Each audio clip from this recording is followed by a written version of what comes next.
Hey everybody, welcome to the Pod Once podcast. How you doing tonight, everybody? I don't see what. The Emperor has foreseen a new threat rising against him. The Podwans Podcast. You cut me off. You cut me off. That is so uncalled for. That's so uncalled for. Hi Pat, how you doing today or this evening? We're gonna have to kick Luke off of this podcast at some point. Well, we could just do that right now. Anyway, I'm the captain. I'm the only one that has Acolyte merch, by the way. I got Yoda merch, so technically that counts by technicality. No, that does not count because he won't be in this show because Leslie Headland isn't allowed to use him yet because reasons. I'm wearing a red shirt. But welcome to the stream. Welcome to the stream, guys. It's been a hot minute since we've done a live stream. Oh my god, it's Chris from Dark Side Divas. Hey, Chris? Whoa. Is this the person that's too adult for teenage audiences? Whoa. Wait. Or is he too teenage for adult audiences? Pure NSFW content. Yeah. Anyway. Too spicy. Anyway, guys, we've missed you. So, little update. Yes, we've been pre-recorded for some time now. We're still going to be pre-recorded for some time now. But after every episode of The Acolyte, the following Friday, we will be live. The times will fluctuate. We all have lives. We all can't be all on the same page. But we will be doing our breakdowns, predictions, obviously, for this episode. Next week, we will be talking about the first 2 episodes of The Acolyte. It'll have aired. Oh my god, it's almost here. What? No. And you will also be getting reactions from us as well. Caveat, I think me and Alanis are going to try to get into a pre-screening Monday night. Ooh, if that doesn't happen, I will be on the reaction.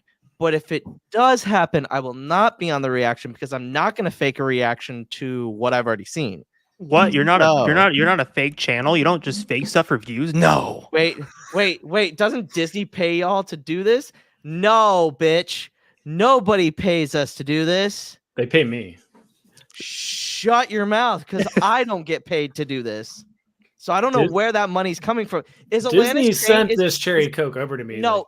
Okay, so here's the thing: is Alanis the cover up for Disney? Like Disney, like the cover up for Disney is Alanis, like in the background for her to. Is she paying you guys to be my friends right now? You know, that's so funny because I used to be terrified that I didn't have friends and my parents were secretly rich and paying everyone to be nice to me. Honestly, same, man. Same. That was always a fear of mine. Big thing for me. I divulged that to a friend one time and they were like, you know what? I'm gonna make this a thing. Like anytime you upset me, I'm just gonna be like, dude, I'm gonna fucking talk to your mom and see if I can get a pay increase. Wait, you guys are getting paid? No, yeah. No. Anyways, so we're here to talk about Star Wars: The Acolyte, which is a new show on Disney Plus. It'll be airing next week with 2 episodes. This is the first visual media we've gotten for the High Republic. Yeah. I have opinions on how the High Republic has been handled, not the quality of the High Republic, but how it has been handled. And look, so many things have happened since the High Republic has started that I don't want to be super unfair to Lucasfilm and everyone involved, but I have said essentially since the High Republic was first announced and they showed kind of like the writer's room draft for the High Republic stories, it was like they need visual media as soon as possible. Agreed. I think to get everyone on board and to get like the mojo of the High Republic going, they need like an animated show, a television show, a movie, a video game, whatever they wanted to do. And it's to me personally, it's frustrating that it's taken this long to get this, but I'm still super excited as it is to finally be getting High Republic visual content. I'm not the most versed in the lore of the High Republic. I know a lot of the overarching themes and who a lot of the characters are. By the way, I finished Defy the Storm. Was it good? Oh, it was so good. Oh, nice. Also, not to derail your entire point, Chase, but are we just gonna forget about Young Jedi Adventures? So you just oh yeah, forgetting forgetting about Nubs? You Chase. No. So okay. Let me, as Star Wars TikTok's #1 Resistance fan. That is true. I am all for younger audiences getting their bits and pieces. They're due. I'm gonna say, now I've watched not all of Young Jedi Adventures, but I've watched some of Young Jedi Adventures, and I do enjoy it for what it is.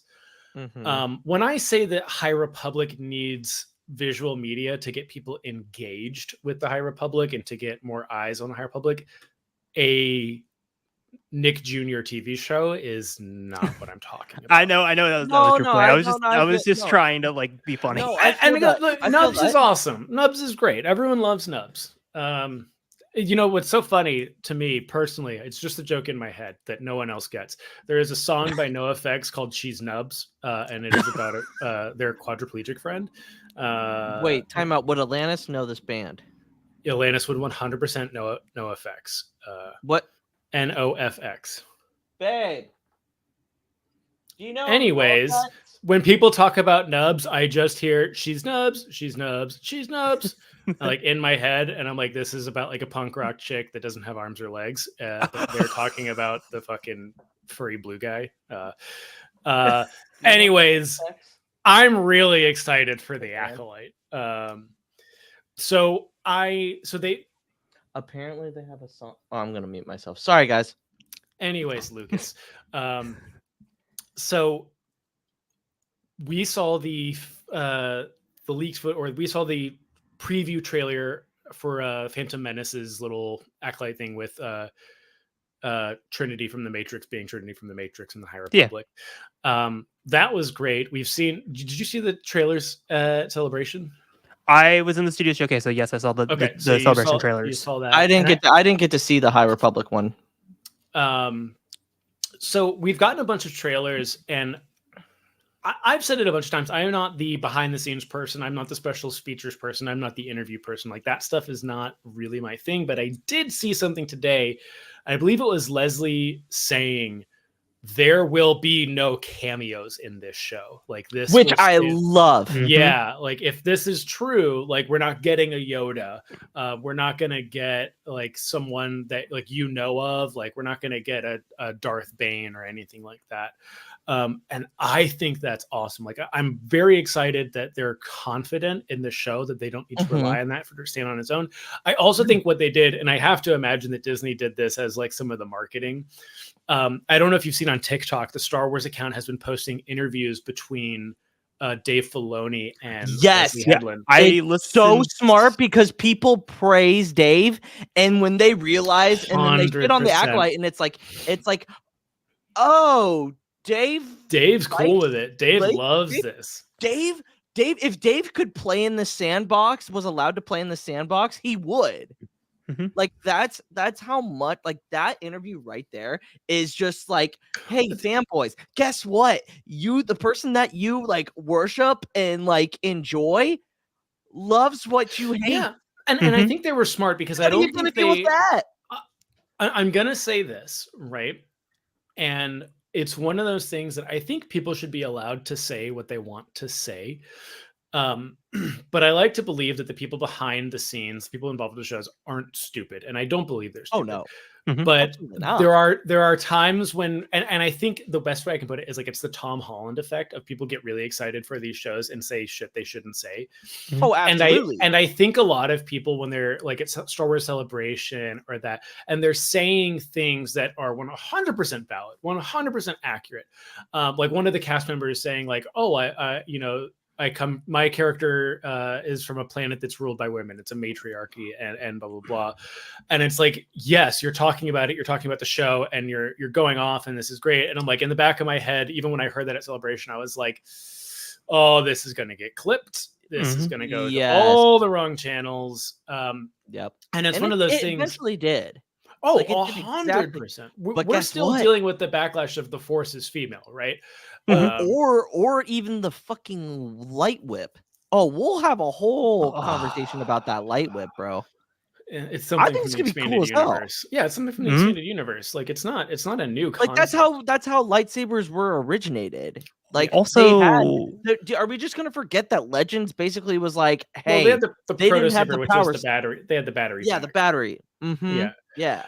But what I kind of going back to the Dave Filoni interview is like I think they were very careful with how they shot that and what they said. I think they were like, let's not rile up the crybabies with any of these interviews. Let's have a regular interview, person to person, simply talking about the show and the quality of the show and what they're doing.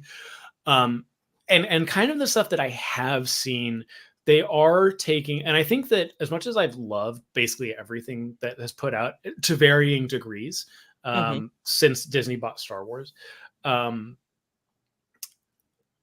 the like Andor set a benchmark. Like everything from now on that Disney puts out will be compared to Andor. Oh, absolutely.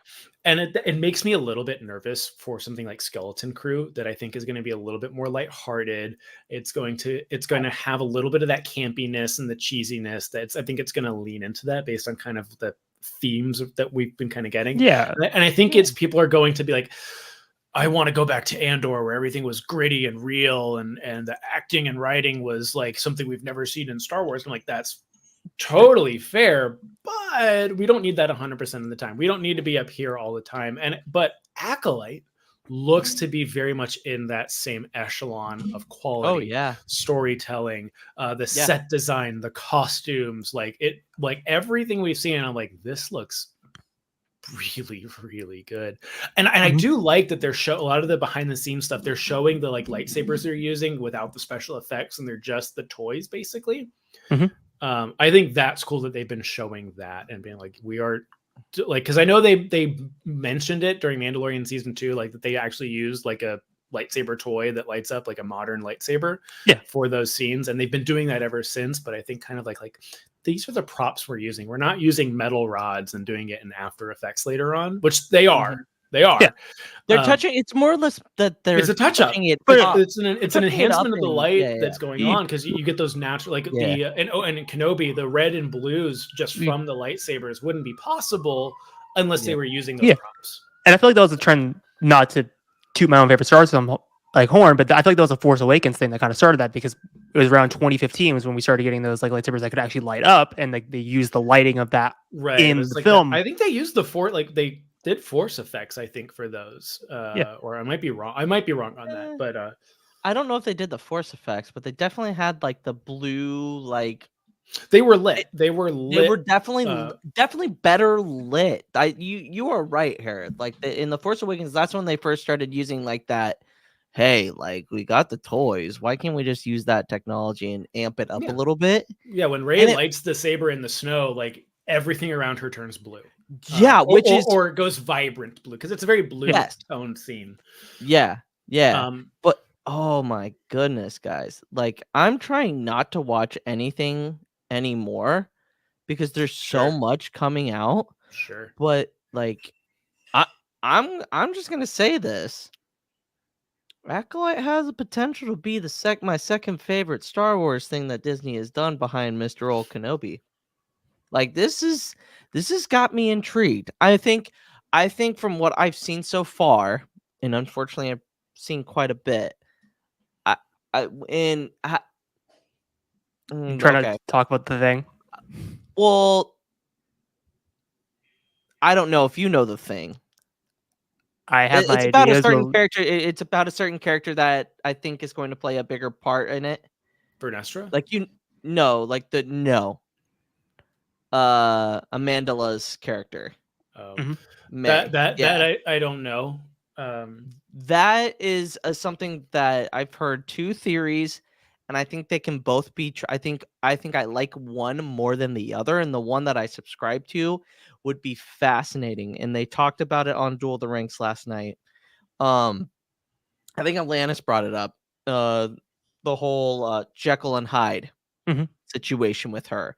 I think that's interesting to a point because let's just let's talk a little bit from what we've seen. Soul's going to be a big part of it, obviously. Vanestra, I think she's going to play a part, but She's I like the don't think mentor-ish role. I don't think she's going to play a huge part. I think she's going to show up when she's needed and kind of be that way. I think it's Kind of gonna like be how Yoda is in the actual High Republic. Like he shows up from time to time, but he's not a main focal point. I agree. I was gonna say more like how Kanan and Ahsoka talk about Obi-Wan and Yoda and Rebels, where it's like we kind of need their help. We need them. We know they're kind of around vaguely, but can we do this ourselves? And then when they can't do it themselves, they call on them. I very much believe. So there's two things that I think is good. Well, one thing I know is going to happen, and two things. I totally agree, Pat. Yeah, I could see Vernestra being this like I've been here for a while. Like She's I don't think they need 60 years old. Yeah, I don't think they need to go into what happened at Starlight and what happened with the Drinkier and all of that. Like that doesn't need to be addressed in this show. I think number one, the number one focus of the show will be people we have never heard of before. Agreed. And number two, like it or not, and the decisions that Disney has made, whether you like it or not, every show has had surprises and pivotal plot points that were not advertised. Kenobi Leia being the biggest part of it. They did like a bait and switch where they showed you Luke in the trailers, but the show was about Obi-Wan and Leia. Book of Boba Fett was more or less the story of him recovering from the Sarlacc pit. That was the main plot of that, is him going from the Sarlacc pit to becoming the daimyo of Mos Espa. Mos Espa? Is that where he was? Right? Yeah. Yes. Yeah. Yep. And it wasn't it wasn't the Godfather in Star Wars. That's kind of what they kind of pivoted towards. And maybe you wanted that, maybe you didn't, but that was kind of what the story was. And Andor, it was not just Cassian being a rebel. It was Cassian learning to be a rebel, Cassian going to jail, and then building the thing that would kill him. And then I think with The Mandalorian, that show took a bunch of turns, like Luke being there and Ahsoka being there. I think even in season 3, seeing stuff like the actual mythosaur and having Bo-Katan be a really big part of it. And I think they've surprised us, again, whether you like that or not, and what surprises they've done that you enjoy is a totally different discussion. But I think there will be an aspect to this show that they are not showing us that will be a huge part of it. Do you want? Okay. Let me know what you think. What do you think it is? Because here's the thing. All three of us will be wrong. I think I will eventually be right. I'm playing the long game here. Okay. Here's my tinfoil hat. Okay. Harith, what have I been saying since you have known me? What do I want eventually? You want Darth Plagueis to be somewhat mentioned. Want fucking Higo Damas doing finance bro shit. We have Nemoidians. That's a cameo. That's a cameo. One, it's not. It's a cameo. Two. I'm not trying to. Actually, I feel like it's way too early in the timeline. Why? If he's immune, we don't know how old mutants can live. Yeah, they have room to play with that story and stuff like that. No, they're not going to. Darth Plagueis and Tenebris won't be in the show. Those are cameos. I think. Okay, if they're sticking to their guns on that, if they're sticking to their guns on no cameos, this will be all new characters, with the exception of Ernesto Rowe, which to 99.9% of Star Wars fans isn't a cameo. I will say this though, Chase. She did say that there weren't going to be any canon cameos. She said that they were going to pick from the EU specifically. So, I think themes, I think planets, I think things. I look. If you're right, you're right. I don't think we're gonna get it. You know what I will give you? Damask Holdings could be brought up. I Mhm. think that's I don't think you will get a think Higo Damask. I don't think you will get a Darth Plagueis. I don't think the big reveal will be that the Acolyte's master is Darth Tenebris or Darth Plagueis. I don't. eventually that's not gonna be eventually I think it, depending on how long this series goes, she said this is a story about how the Sith got back to the power. And to get to that power, you eventually have to get to Plagueis. There is no shape way about it. Mhm. To get to Palpatine, you have to go through Plagueis. Mhm. Whether they completely change Tenebris and he's not existent, which, if I'm remembering correctly, in the Rise of Skywalker, there were legions that were named after previous Sith. Mhm. If Yeah, you I'm had not the mistaken. Yeah, that's how Darth Revan became canon. Was Yeah, Sith Revan legions. and I think Plagueis was one. I'm not entirely Tenebris was sure. one, but Plagueis Tenebris was was one. mentioned in the Rise novelization, even though he was canon because Yes. Revenge of the Sith. He was mentioned when Rey's doing her whole thing. He's like, I learned the secret from Plagueis. This is how I'm still basically here. Exactly. So I think I truly think in the long game, Chase, I think this season you're absolutely right. We won't get anything Plagueis. We won't get any. I think Damask Holdings would be a nice little tricky. Here's what you just remember. This will be important later on, because remember, in Plagueis, he is the one that literally gives Palpatine the in. He starts his relationship with the Nemoidians. He starts the planning with putting the little seeds in Sifo-Dyas's head. Like Yes, he can make that work. I don't think it will happen this season, but I definitely think that is where it's where this show is going to be. I agree with Chase's theory, just the whole maybe we'll hear about Hugo de Moss's hearings and stuff, but I don't think it's gonna be not to quote one of your other favorite shows, I don't think it's gonna be like a Rings of Power where it's oh, is this Hugo de Moss person? No, I think from what the rumors are saying, again, I hate going off rumors, the show is projected to be about 5 seasons, is what I'm hearing. So maybe it's season 3, really? season 4 game, long game. I didn't know that. Yeah, because then you go, because if you do time jumps, remember, we're 100 years out. You could do, if it's truly 5 seasons, you could do 10 years of time. Okay, if this is going to be an ongoing series, this is what I hope. I'm so done with time jumps in media. I want okay, if this is going, okay, let's say it's about the Acolyte and it's about oh god, what's the Freely or something like that, the alien girl that's going to be one of the main characters. Let's say it's her and then Carrie-Anne Moss's character. Maybe they all die, who knows, right? If those are the 3 characters that we're going to focus on in this season, I want the focus moving forward to be about those characters. I want a story, and we kind of get that with the Mandalorian, but I don't think we need another time jump series. Well, also that lines up with that Leslie Headland right saying. there. So Pat saying a couple seasons down, Darth Plagueis versus the Acolyte to be the apprentices, like how in the novel he had to fight other apprentices his master used to test him. Okay. As a huge fan of the Darth Plagueis novel, I still am you couldn't just this was on the border of the purchase from Disney. You couldn't just throw this one in. It was the second to last or third to last novel published before Disney purchased it. Really? James S.A. Corey, the people who wrote The Expanse, wrote the last expanded universe book. It was a Han Solo book. They're Game of Thrones editors. The funny thing is, we got Wikipedia right here. They could just answer the question. Yeah, Wikipedia. Can you just spoil the whole show, while you're here? Can we just do that? That'd be great.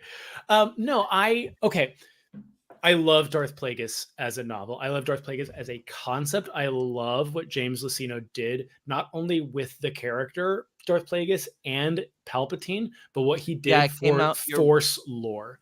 And, You are right, Chase. January 10th of 2012.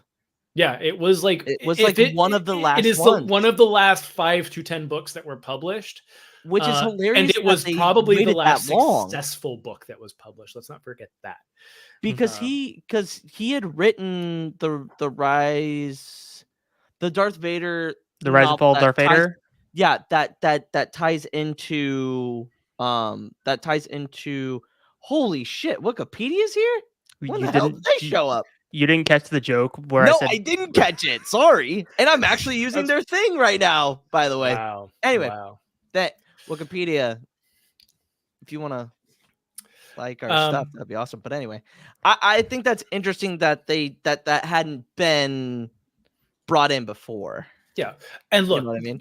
love or hate James Luceno's writing, right? The way he wrote Darth Plagueis was so fascinating to me, and it is still in my top 5 Star same. Wars books. Absolutely. I would not be upset or hurt if they completely changed the story of Darth Plagueis. I agree. If because we don't know a lot about Munes. The most we get out of them, I think, is from the Clone Wars. When Clone Wars and Attack of the Clone. They're only here's the thing. We only get a limited amount from the banking clan, and they're not even a big they're a factor, obviously, because they're playing both sides in the Clone Wars. Mhm. But it's like, how much are they I mean, besides seeing one in live action was Attack of the Clones. That's literally it. I'll be honest. If there is a scene in this show where they are simply walking past a building on Coruscant or Munilinst, or if we get the name Munilinst, like the planet drop, that would be great. But even if we're just walking by a building and in Arabesh under like a building that looks like a bank, it just says Damask Holdings, I will be satisfied. I will be satisfied for all of like I said, I love the story. I don't need it in Star Wars canon to like be fully satisfied with Star Wars. I would love it if they were just like, hey, it's canon, deal with it. Higo was there next to Anakin in episode 1. You're just gonna have to deal with the continuity on there. Well, I'm all for it. But we can't do that. You can. Well, no, here's the thing. You can make Darth Plagueis canon very, very easily. Well, no, you can make Plagueis canon. I'm not asking about that. I'm saying there is one thing that we cannot change, even though they want to go back on it.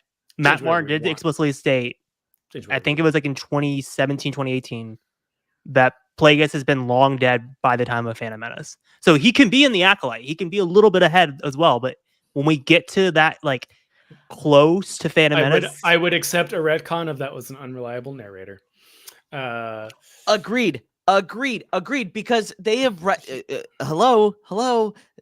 Lucasfilm is notorious for retconning themselves. Mm-hmm. Come on, they do it almost. Leia remembers her mother. Don't forget that. Yeah. Come on.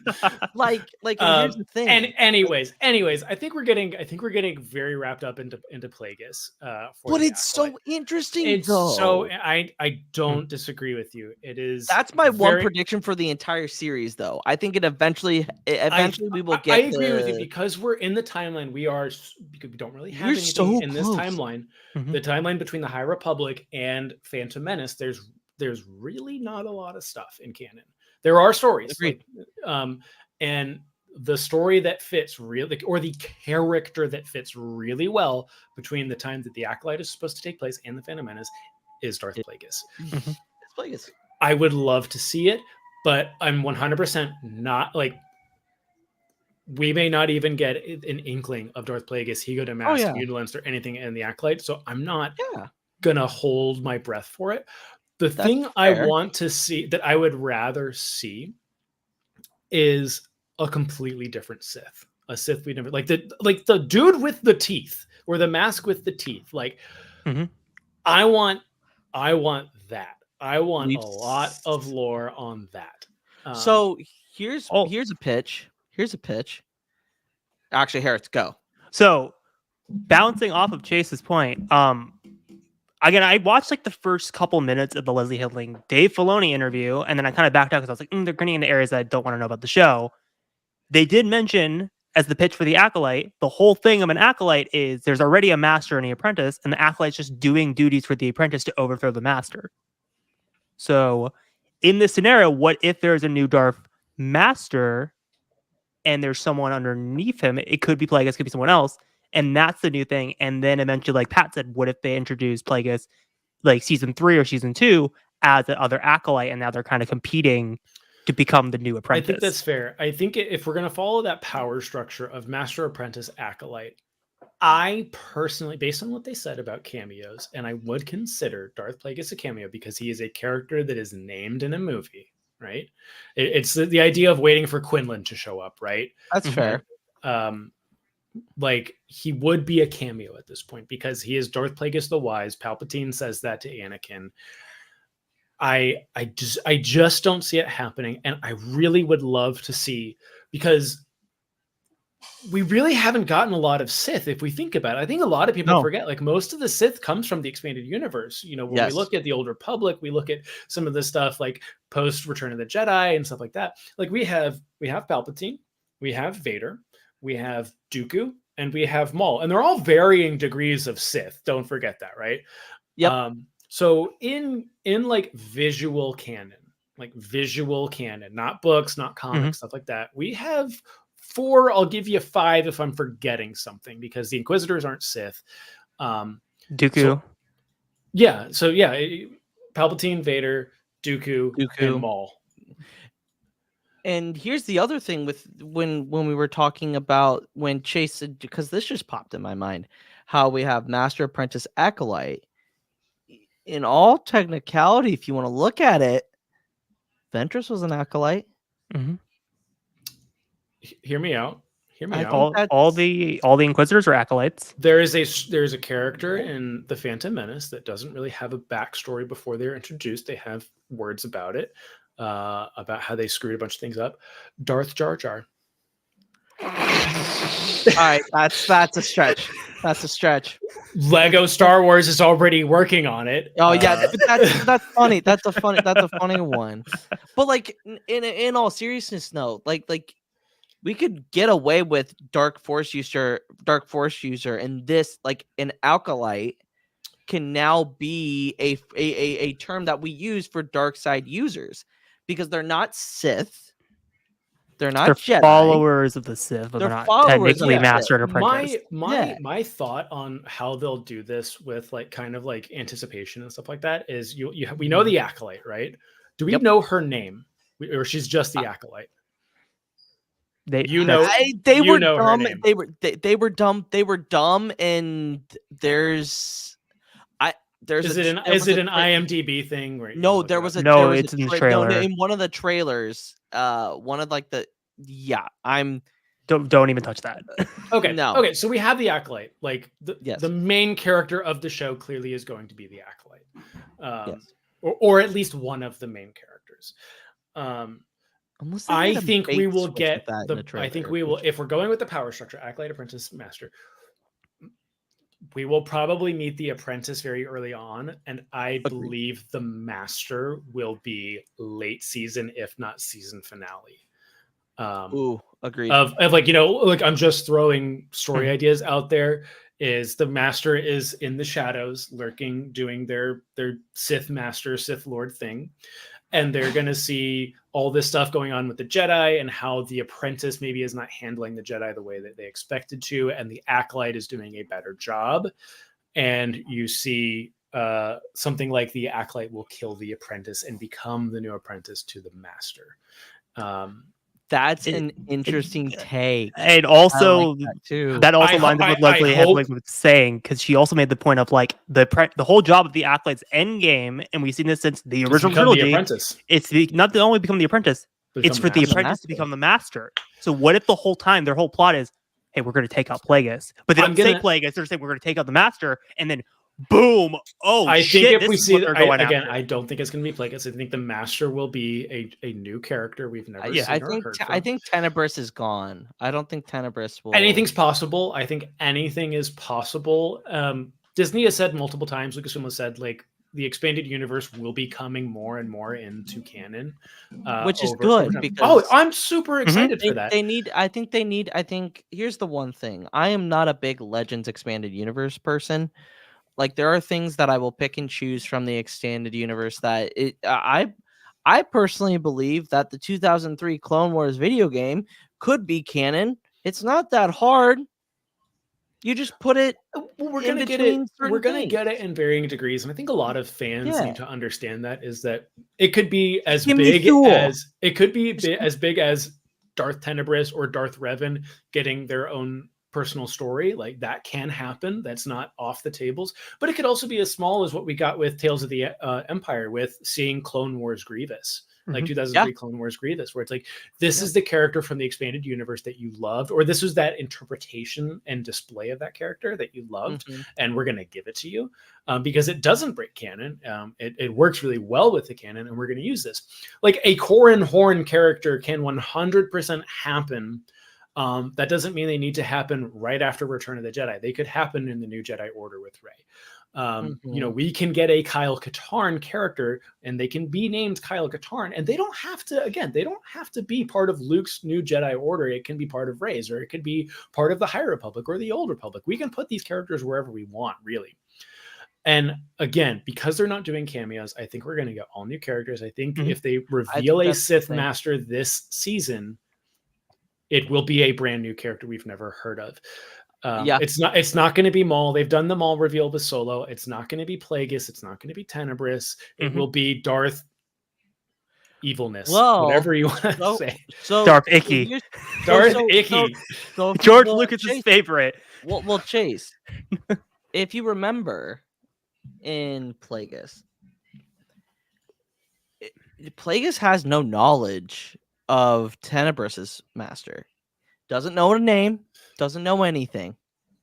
This could be the possibility that, hey, we're thinking too close to Plagueis. What if this is the introduction to Tenebris's master and we get the lineage down that way? Because then technically it's not a cameo because we don't have any prior knowledge to that master. Sure. And then eventually, I think the final season, the Acolyte, and I think Harris might be spot on here with and then eventually, so each season, like each season, the apprentice will eventually kill the master. And I feel like that's where, I know you don't want time jumps, but I think that makes the most sense if they're going to do time jumps to make it closer to Phantom Menace, especially if they're going to have to kill off a master every season, like to replace, because that's the rule of 2. That plays into it. Yes, but the rule of 2 is never followed. I think that's also it's always broken in some way. That is. I think in season 1 we're just not going to get any of this stuff. I really don't. Probably not. I really don't. I think these are great possibilities for future seasons, and depending on how this season plays out and other seasons that subsequently follow are great possibilities. One of the things that I think would be really interesting is we have, like I said, we have this bridge. We have the High Republic, which we basically have from 300 to 150 BBY, right? That's kind of the 500 to 150 BBY. Actually, it's 500 BBY. It's 450 years before Phantom Menace. Because doesn't Phase 2 take place? I just said it. Some odd years. I said it. I just said it. Okay. I said 450 years before Phantom Menace, and then it's 200 years before. I thought so. Here's the thing. There is. So we have the High Republic. We have our Marta Rose, our Vanessa Rose, our Avar Chris's, our Stellan Gios's, and these are like cream of the crop characters. Rip Stellan. Look, everyone's dead. Okay, everyone in the High Republic will die. And Yoda dies in Return of the Jedi. He went swimming, and it didn't go well. And Guys, Elzar Man. I'm still reading Fallen Star. And Elzar Man accidentally cut down Chancey Yarrow, and that by the way, that has a lot. Was a spoiler. Oh, Thanks, Luke. Chase, I thought you weren't being I'm still serious. reading. I'm still reading Fallen Star. What the fuck, Chase? Okay. It's okay. It's my fault. This is my fault. This is my fault. This is my fault. It's not been 4 years, but this is my fault. Moving on. There is. It's been a year and a half since Fallen Star. There is this gap of timeline. We go from essentially the Acolyte, which we're at 100 to 200 years before episode 1, correct? 100. 100. So we have a 100-year gap, and a lot can happen in 100 years.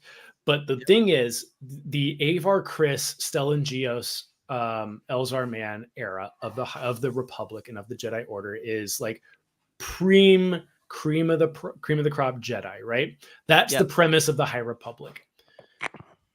I think this show, and I think it will be, as far as this goes, this will be a slow burn.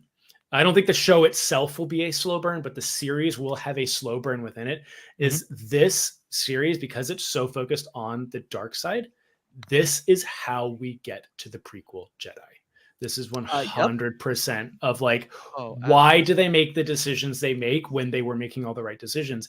And what I want more than anything out of this show is what we got in Tales of the Empire with, what's her face? Morgan Elsbeth, of she's wrong, but you know why she did it. And the same thing we got with Tam and Resistance. She's wrong, but you know why she did it.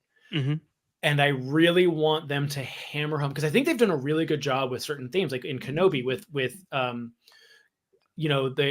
Bail leaning down to Leia and saying, "Don't you ever say you're not an Organa," and kind of these like slaps in the face to the way that the fandom has reacted to certain things, and they're not being very direct, but they're like you, if you know type stuff, and what they're addressing, and being like, there is a reason Mace Windu acted the way he did. There is a reason that the Jedi made the decisions they did. There is a reason that Yoda talked to Anakin the way he did. And it's like, just because what they did wasn't the most 100% perfectly correct thing to do, there's a reason they did it. And I want the Acolytes storyline to give us those reasons and really hammer it home of like, you understand why they did it. Because I think from the inception of the prequels coming out in the late 90s, early 2000s. So true, Pep. So true. I do need to read Living Force. Yariel Poof, real quick. Yariel Poof, top 5 favorite Star Wars character of all time because of that book. He's so old that he basically makes him being old everybody else's problem in the Jedi Council. And he annoys Keanu Moody for at least a chapter and a half, and I love it. I need to read it. Haley's been listening to it, and I need to. I've heard bits and pieces. But yeah, I want there to be like an overarching theme of this, as to kind of be like, we want people to understand how, like, not only how the Jedi got to the place they are, but understand and empathize with it. And it's one of those things like, yes, and I want it to be some dark side force that is just chiseling away at their morale and their guidelines and ethics. And it's just like, this, like, I almost want it to be like Palpatine's big plot was even bigger than Palpatine. Yeah. Because that's kind of what Plagueis set up was. It was Plagueis's and Palpatine's master plot to take down, and it was like, we're going to play the long game, and I think that's great, but I would love to even see it drawn out further, because like just having this dark side entity just like, hey, we need to chisel away, and this is going to take hundreds of years to do this. And that's what I want to see, and like, I don't think it needs to connect at any point to the Skywalker saga. Maybe at the end we get that one little like nice ribbon on top of like, there's Yariel Poof, and he's screwing things up in a great way. But like, I think they can do it with themes and messaging of like, this is how it got, like how we got here. And so to build off what you're saying, again, this is like, everything you're saying is absolutely what I want out of the show. And one of my favorite quotes from Leslie Helling that made me like so invested into the Acolyte is Star Wars is about the people versus the institution. In this show, the people is the Acolyte and the Jedi are the institution. So it's obviously we're going to be playing from the Sith's point of view. So we're going to be seeing how, like what Chase is saying, how they're chipping away at the Jedi Order. And like it goes back to what, again, shout out to Die in the Force. It's something that Brandon and Darth Jocko was saying for years since the High Republic is I would love to see how the Sith and the Acolyte are using history from the Old Republic, the High Republic, and being like, hey, the Jedi didn't respond to XYZ, this situation, this situation, this situation. What if we did this, this, this, this, and that? And this is how we destroy them. Again, not a cameo, but it's kind of like building way and making the Sith greater and bigger than the Skywalker saga. Gareth, you need it. We all need to get back into. And I'm gonna be the first one to throw up on my hand. Phase 2 lost me. I got lost in Phase 2. I will say that on the record. Wasn't my thing. Mm-hmm. I think you're not alone in that. I think there. Look, and no shade to like Phase 2 fans. No, but I do think Phase 2, and like kind of what I was saying at the very beginning of this is where there's just things that the High Republic did that I just thought weren't great moves. Not that there weren't great stories and great characters and things being presented to us that weren't great. I just think the way they went about doing it could have been better. And going back in time when we've just learned about like 200 fucking people, right? Oh God, yeah. Yeah. And I think that was a misstep. Nothing against those stories, but like going back in time again, I think it did lose people. I think it lost a ton of people. Like you said, like Haley loves Phase 2. And that's like, I think her favorite part of the High Republic is Phase 2. And we know tons of people in the community where Phase 2 is their High Republic. Mm-hmm. No, I agree. But I do think that, and again, like I said, like this show should have come out sooner. Look, it didn't, and that's fine. But I wish this show would have come out sooner because more people would be more interested in the High Republic and would be reading these books and reading the comics and stuff like that. But that being said, I think we have a friend joining us. Here comes a new challenger. Look, it's Char Char J. Oh, for a second I thought it was Frozen. Okay, hi. Hi. Speaking of Frozen, actually, it's a good segue. Hey, again, we're all going to see Frozen on ice. Char, yeah, no way. Char, have you been watching the stream? Have you been paying attention? I tuned in when I was at the gym. That was where I was, guys. I wasn't purposefully delayed. Are you wearing a Gymshark t-shirt? I am. I have a bunch of that merchandise. Okay. Yes. Anyway, just checking. So I agree. I think I'm totally agreeing with what Chase has been saying. Phase 2 really wasn't my thing, and especially because the way that Fallen Star ended. I made the comparison for the longest time, and again, no disrespect to people that like Phase 2 because I know a bunch of people that like Phase 2. It's like if the original trilogy ended at Empire Strikes Back. And then it's like, all right, here's the prequel trilogy. And then you're gonna wait like 20 years to see what happens to Luke, Han, Leia. It's like I think that's this should have really come after. I think that's a really good way of after Phase 3. Like it should have been like, here's the story.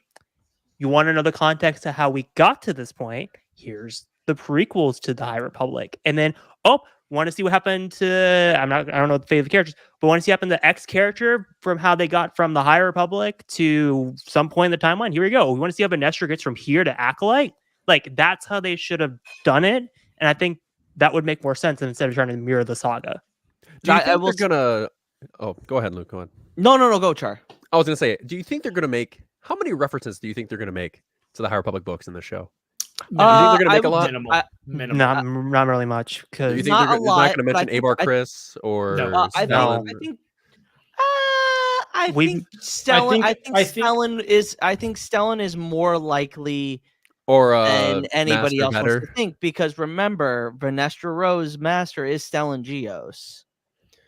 And also they did release a lightsaber 16 Oh yeah, The she did Galaxy's say something- Edge, and they yeah. re-released it recently, and now Okay. it's readily available. I will give it this. I think you will get a reference that Vernestra could give us about Stellan of like, but in the same way we got in Book of Boba Fett when Ahsoka kind of mentioned that she knew Anakin to Luke, and kind of how in I think it's Rogue One when Bale is talking about Ahsoka, where the name is not said, but he is clearly referencing. I always inferred that was Leia. Oh no!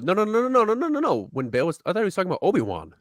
I think no. He The says I she. trust. He says she. She. So I would that's the trust thing. her with That's my the life. thing. That's the thing. Is it's so ambiguous. You have three different people. Well, no, who because think they were it was three different mentioning things. with his conversation with Mon Mothma. They're talking about the Jedi. How about they're talking about the Death Star plans? I would trust her with my life. No, because the Death Star plans haven't happened at that point. Yeah. So they haven't. They're on scare if they haven't gotten the. But anyways, Mon Mothma was like, "Well, the Jedi," and then they segue into the Obi-Wan, way and then that Leia. scene played out is it is in reference to someone that but not directly talking about them. I think if we do get a Stellan Gios Avar Chris reference, it will be like that, where like it'll be if you know, you know. But I think the closest we will get would be a reference to the Nihil. I think. Agreed. Oh, 100%. Like because ever since they mentioned the Nihil in Survivor, like they don't mention it. It's in the subtitles. Yeah. Oh yeah, it is. But you also see Nihil ships too. You do, but like it doesn't say that they're Nihil. But I also would say them putting in Survivor also kind of like the Stellan thing. It ups the ante of like they're kind of like seeding these ideas to like the more mainstream audience, like kind of get ready for it. That's the thing. Like I think this has been a marketing play within a marketing play within the long play. You know what I mean? Like they're testing the waters with, hey, let's put a little High Republic mention in there. Let's see if we can get more interest in, because I mean we still are technically in the High Republic. Like that's okay. Not... So like here's the other thing. Is the end of the High Republic the Phantom Menace? Because technically, if that's the case, I think it's before that. Because technically, correct me if I'm wrong, but I'm pretty sure the end of the High Republic was when Palpatine was born in 82. I thought it was like Dooku 50 Jedi years prior lost. to the Phantom Menace. The flashbacks in Dooku Jedi lost is the technical end of the High Republic. Is towards the technical end. I do see a. Well, because if we Dooku is older than Palpatine, so I mean. I think the way that they would handle that in a timelines version 2.0, 3.0, wherever we're at when the Acolyte ends, is the end of the Acolyte. That right there. Sure. Okay. Yeah. But I do think that the Acolyte series finale, whenever that may be, will be that timeline. So you think it'll be retconned into doing like. Well, 80 BBY, that's 20 years. I think you can have a show that spans 20 years. 20 years. Yeah, so that would technically, so then if it's, I think that's something that they can easily keep on par. And also, are you talking about like multiple seasons? We're talking like 2-3 seasons. Yeah. I know they've talked about different seasons, but I don't know if anything's confirmed. But this may be a one-off thing where it's just, this is just the one season, and I'm fine with that. I think there are enough multi-season shows out there, Star Wars or not, that like if this is it's 8 episodes and those 8 episodes are awesome and it's going to tell an amazing story within those 8 episodes, I'm all for that.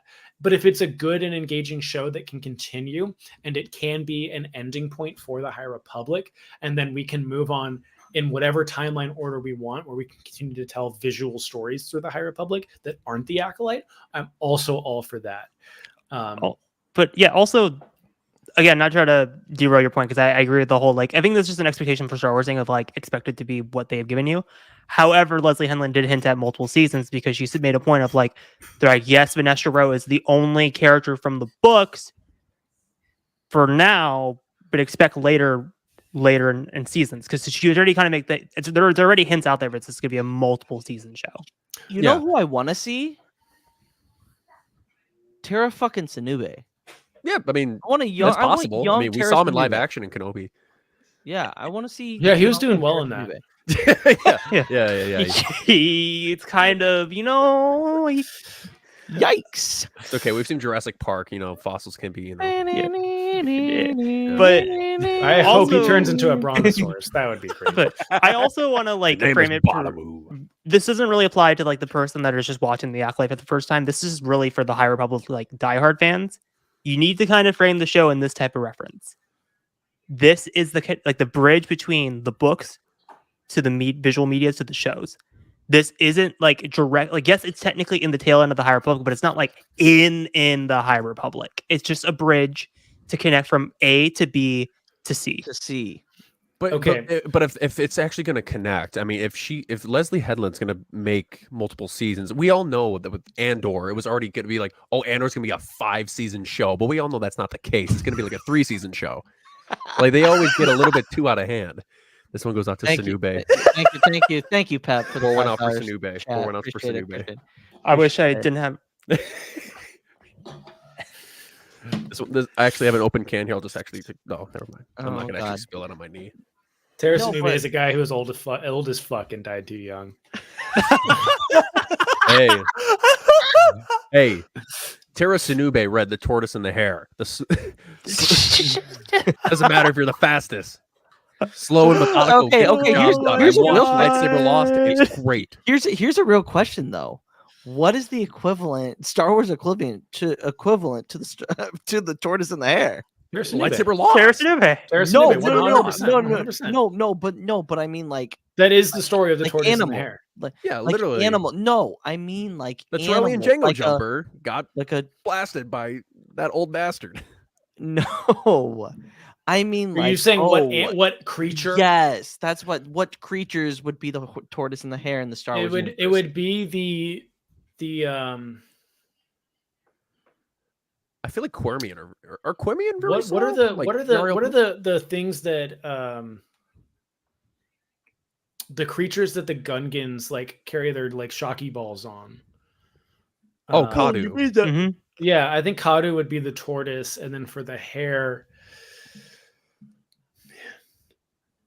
Oh, are you talking about the Kadu, or are you talking about the big bubble shield beasts? The bubble shield beasts. Oh, those not the Kadu. things that. Kadu are the ones that Tarpo rides. Yeah, the ones that are carrying Yeah. the mass. The Kadu payloads. ones are going. Yeah, not the things that that they're riding in on individually. Yeah. But as far as a hare, I would say what Obi-Wan rides in Revenge of the Sith. The Varactyl. Yeah, the Varactyl. no, Boga? I'm thinking of something small and quick. Hmm. Well, Yoda's not very quick unless he wants to be. Unless you watch Attack of the Clones. So. Yeah. Well, if you played Lego Star Wars, he's only fast when he's on a scooter. Womp rats. Swamp rats. Womp rats. Could be the whore. That's The a good one. whore. The hare. Whore is a character from Masters of Terrascasi. Okay. That's where but- we put in the Christian Cole clip. I'm your whore. You want to be my whore? You want me to be your Okay. whore? Let me throw this out. So she said multiple seasons. Call me crazy. Crazy. Are we Thanks. gonna all Chase is say what we wanted? Crazy. Look at their comment section. I'm kidding. Oh man. Yeah, Man, I talking about got video games, heated bro. over a video today that someone posted. But anyways, does each season of this storyline need to be called the Acolyte? See, okay, so Can so this here's- storyline follow and kind of okay, if you remember when they were doing the promotions for Dune, the new Dune, it was not Dune Part 1 in the promotion. They said it was Dune Part 1 was at the end of the movie, and you realize, okay, there's gonna be a second one. I don't see why this couldn't be called at the end of the show, right? Star Wars, the High Republic, the Acolyte, and then the next season will be Star Wars, the High Republic, the Apprentice. the Apprentice, or Well, then the Vanguard, or the whatever you Vanguard. want to Yeah, say. because here's the thing. If we're going with what us three were talking about earlier, with the Master Apprentice Acolyte, that would only be 3 seasons. And if there are 5 seasons, then no, I don't think it needs to follow them. It could be any of the Jedi. It could be a character that's not. I think that's great. That's I like the that menace. So like, here's the thing about the menace. When you hear the word the menace in Star Wars, it connects to Palpatine. So you think that the Acolyte would go. Well, I mean, that would go. Would it end with the birth of Palpatine if it's 20 years? No. If it's season 3, the menace, like the biggest menace, the biggest threat to the galaxy in Star Wars, is Meeber Gascon. True. No, and the thing is, you know what the funny thing is? So, I don't know. That's Pat behind the screen, right? That's Pat. Yeah, that's Pat. Okay. The Gampasa turtles. No, I'm thinking the real tortoises are the ones in Resistance, the turtle people, actual show people that are. I know, okay, but they're sentient. They're a sentient species. I'm thinking creatures. Okay, that don't talk. But hey, they're turtles. They got shells on them. Oh, they're great. They're mechanics, they're so and they're cool. repairing the Colossus, and it's awesome. They fix the Colossus at their own rate, and it's always in time. Like, but they make you nervous. They make you nervous, thinking the Colossus is going to crash. But sorry, no, because I'm just trying to. I'm going to kind of reframe the conversation because, like, again, the show is very much about the dark side, the acolytes, but there's one aspect of the acolyte we haven't really been talking about much outside the whole like Venestra thing. It's the Jedi in all this. Because the thing I love with the High Republic, and this is the best thing about it, is brand new characters. You don't know what's going to happen. This is a blank canvas. We don't know what the fate of these characters are.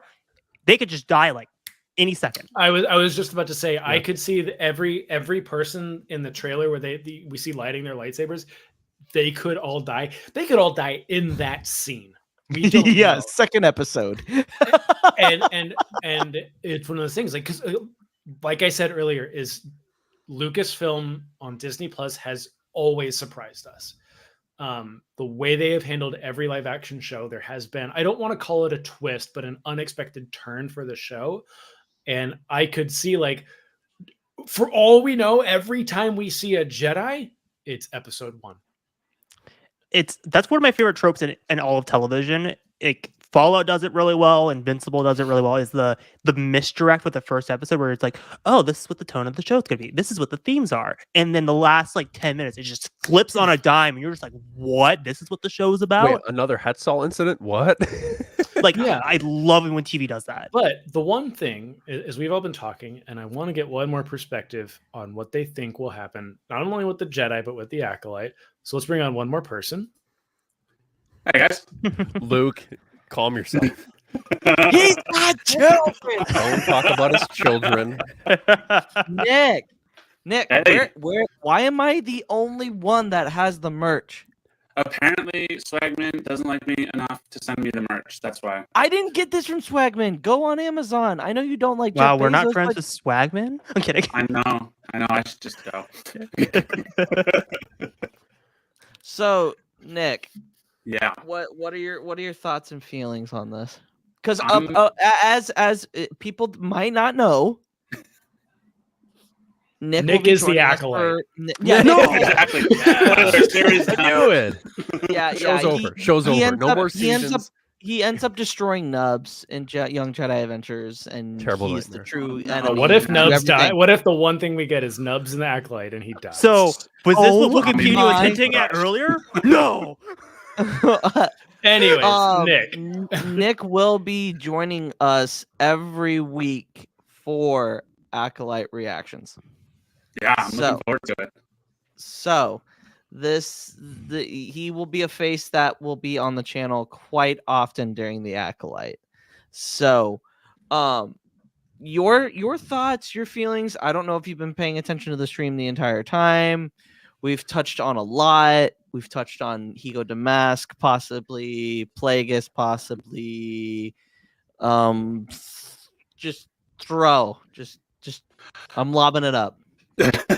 Yeah, I mean, obviously I'm excited. I've been involved with the High Republic since the initiative got announced back in, what was it, 2019 now, I think it was, 2020. Mm-hmm. Hey, Nick, I'm sorry to cut you off, but your mic's a little choppy. I was about to say that. Oh, Yeah, you're clipping. sorry. Okay, let me see. 1 second. No, yeah. When I hear the name Hiko Damask, I think of the Intergalactic Banking Clan. When I think of the Intergalactic Banking Clan, I think of taxes. And when I think of taxes, I think of the IRS. I When was think about of to say, IRS, I think danger.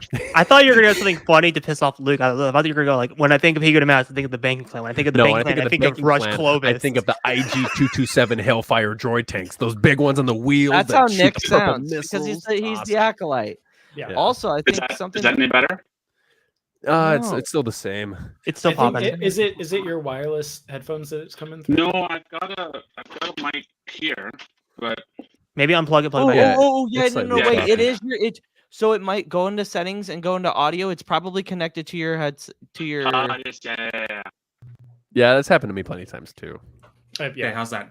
Oh, way there we better. go. There we go. Okay, there we Nick, go. There floor we is go. yours. You Floor is went yours. from the Alright, dark side to the alright. light side. It was incredible. Exactly. Fought the battle Well, and show's won. over. That's how he just sounds. No, I'm excited. I never thought that when they started this initiative that we'd actually ever see the High Republic in any sort of live action. So for me to see that initial trailer and see the gold robes and see, the vectors and all of that was just beyond exciting. Then obviously I wasn't in the room when you guys were when they announced Vernestra as showing up in live action. I can only imagine the reception that got.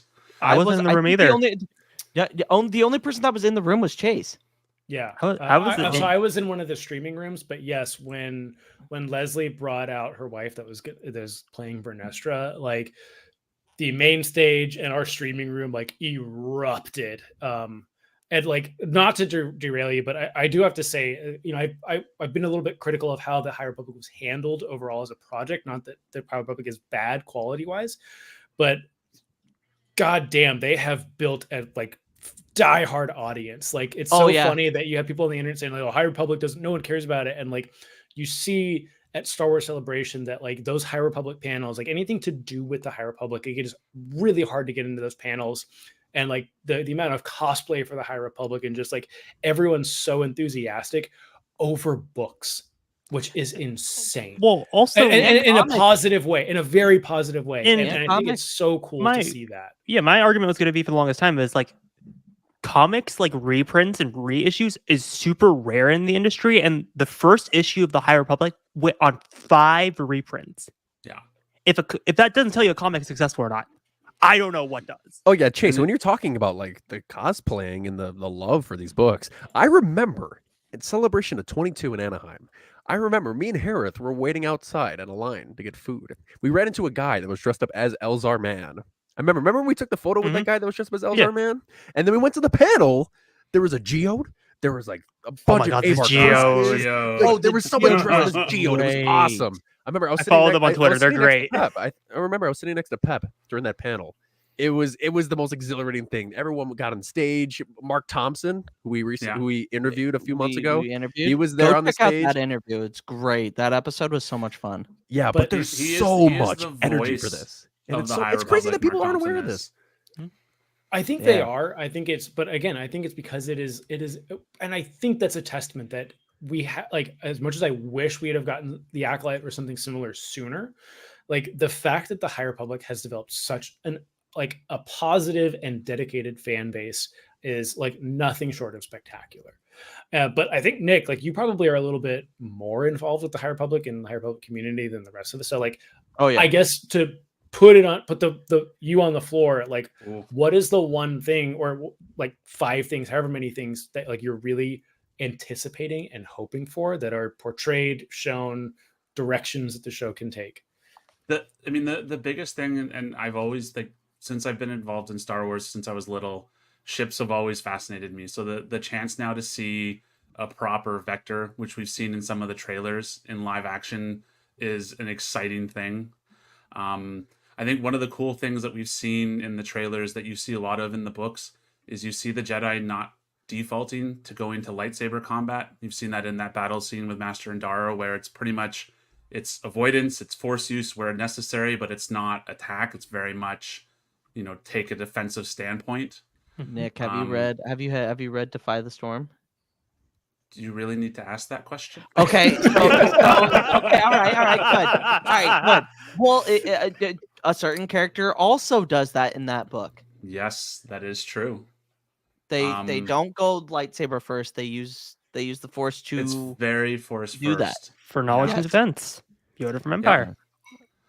And I think that the cool thing that I'm looking really forward to is that when you read the High Republic, and I know all of you have read various books of it, the Jedi are in such a different place in the galaxy. What's this? Do you exist? Are you? Yeah, I was gonna say, like, Luke, I don't believe in stupid questions. That was a stupid question. Nick just shrugged off your idiocy. Now move on. I gotta be polite. I want to come back on Tuesday. Oh, you're gonna be here. I might not be here. I don't know if you caught that. Oh, Char didn't even catch that. Alanis and I are going to try to see if we can catch a pre-screener because it's at AMC. Nice. You know, I tried doing that for Ahsoka. It ended up very well. We'll see. No, I'm kidding. I have a feeling I will. I have a strong feeling I will be here on Tuesday night. So he does have children. He does have. Oh, say enough with all the questions. I wish I had the audio clip of that. That's something that we need to pull up for, like, because like the whole like me running from the screen. I do need to have it. It's on my computer. I just need to we need to put that. Yeah, we need to put that in the stream. But anyway, sorry, Nick. Go ahead. That's okay. I mean, like, the Jedi in the galaxy have a way different standing than they do by the time of the prequels, and I think a great contrast to that is if you guys have read The Living Force by John Jackson Miller. Yep. And you see the general sense of how the Jedi are perceived in the galaxy at that point. It's night and day compared to the High Republic. Yario Poof is my favorite part of that book. Yario Poof is my favorite part of that book. No, Stacey Tin. Stacey Tin. No. Stacey Tin became my favorite master on that council. Nope. I can't grab it, but it's right there. Nope. Yario Poof making it everybody else's problem because he's old and he wants to try something new. Hey, Luke, don't be hating on the and him annoying Keanu Moody is a top 5 moment for me, and that just puts him that far up. I love it. That looks like a thick ass book. How big is that thing? It's a hardcover. Okay. 250. I was like, damn. Okay, that's not that bad. There was like an angle you were holding her. I'm like, damn. Yeah, it came with the poster and everything. Oh, it's called in here intact. Today. It's awesome. Oh yeah, I was about to pull that literal comment. That was literally what I was scrolling to grab. I think a little bit. I would say so. I could see it. I could see it. But and also I think it's funny that and y'all got to read that book because Qui-Gon in this, it just goes to show you how pivotal. Words are hard. Adigalia. Pivotal. Qui-Gon really was throughout this entire story. Not just Living Force, but if he would have survived Phantom Menace, he would have been a pain in Palpatine's ass. Well, there's so many theories out there. Like, no, Qui-Gon was the catalyst. If Qui-Gon survived, Palpatine would have failed. Dooku wouldn't have left. There's so much. Anakin wouldn't have turned. Like, there's a lot of things that stem from this. I don't know. I think it would have taken longer, but I still think it would have happened. Palpatine was determined to get that child on his side. But here's the thing: like, if you guys read that book, that's definitely like, if you didn't feel like that before, you'll definitely have I could see why people feel that way. But anyway, sorry. You know what, Luke? I love democracy. I love the Republic. Everyone in the chat, do you think that if Qui-Gon didn't die, do you think Anakin would have still turned to the dark side? Let us know. I think that he would not have turned to the dark side. I don't think he would. Because Qui-Gon was that father figure that he never had. I don't want to derail from the Acolyte too much, but like that's why that song is called "Duel of the Fates." Is that saber duel? That's a good point. Him dying, and I think I've said this on. Definitely said it amongst friends, and maybe I've said it on this podcast, but like the reason Anakin turned to the dark side was because of Obi-Wan. Not because Obi-Wan is bad or was a bad master. He was not the master that Anakin needed. That was the whole point of the Phantom Menace, was that Qui-Gon was supposed to teach him, and Qui-Gon dies. And so it's passed to Obi-Wan, who wasn't ready to train was maybe ready to train a Padawan, but not that Padawan. And so I think 100%, like, had Qui-Gon lived and Darth Maul, didn't kill him, we would have gotten a whole different story. Agreed. What I mean, something that comes up a lot in High Republic Twitter, and I don't know if you guys have seen it, is the conversation of, if Anakin existed during the High Republic, would he have turned? And usually the answer is no. More open. They're way more open. Look at Elzar Man. He would get so many back massages. He wouldn't even want to. But look at Elzar Man. Elzar Man was struggling and using the dark side, and they said, you need to go to Jedi therapy with this Jedi therapist. Yes. And it changes the course of his life and everyone's life around him. Well, also, there's a giant major factor of the High Republic in the prequel trilogy. There's a guy named Emperor Palpatine that's no longer there, or aka Darth Sidious. But I mean, the Jedi in the High Republic are way more open with their feelings. They're way more open to expressing when they're struggling, when they're feeling those dark anger impulses, like Chase is referring to, and they don't shun them for it. They help them for it. The kind of to contrast the two is, yes, you're right, Harith. Palpatine plays such a huge role in Anakin turning the dark side, but he wouldn't have been able to turn him to the dark side if Anakin didn't have predetermined frustrations with the Order from being taken in by the Order when in episode 1, all throughout the Clone Wars, and going through the Clone Wars, dealing with the stuff with Ahsoka. And I know that it's not in the movies, but like, it's very clear from episode 2 to the end of episode 3 that he has hesitations, frustrations, and reluctancies with the way the Jedi do that. Even when he's talking to Padme about it, he's like, he has his own interpretations of what the Jedi are teaching. In a way, we're encouraged to love. And I do believe that that's what the Jedi are teaching in the prequels, but like, the whole point of that is they're doing it the wrong way. And I could go on forever about the way that the prequels portrayed the Jedi and how it was done with George and all that, but that's not what we're here to talk about. Yeah. What Nick just said is the way that the Jedi handle situations like Anakin's in the High Republic is wildly different. Elzar Man 100% was written the way he was, especially in Rising Storm and Fallen Star, to be a perfect parallel to Anakin Skywalker, as like, this is what would have happened if the Jedi would have handled Anakin differently, not incorrectly, not poorly, differently. I think that's very important for when you say differently.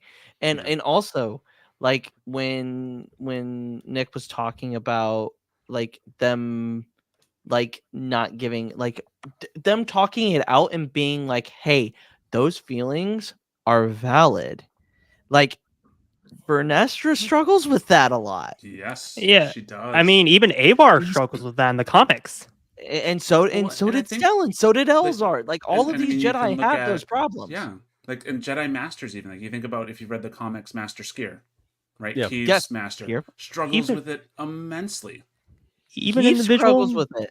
Even in the visual medium, Yoda struggled with it in the Clone Wars. He got a whole arc about it. All the Trandoshan homies have a hard time, That's true. Yeah.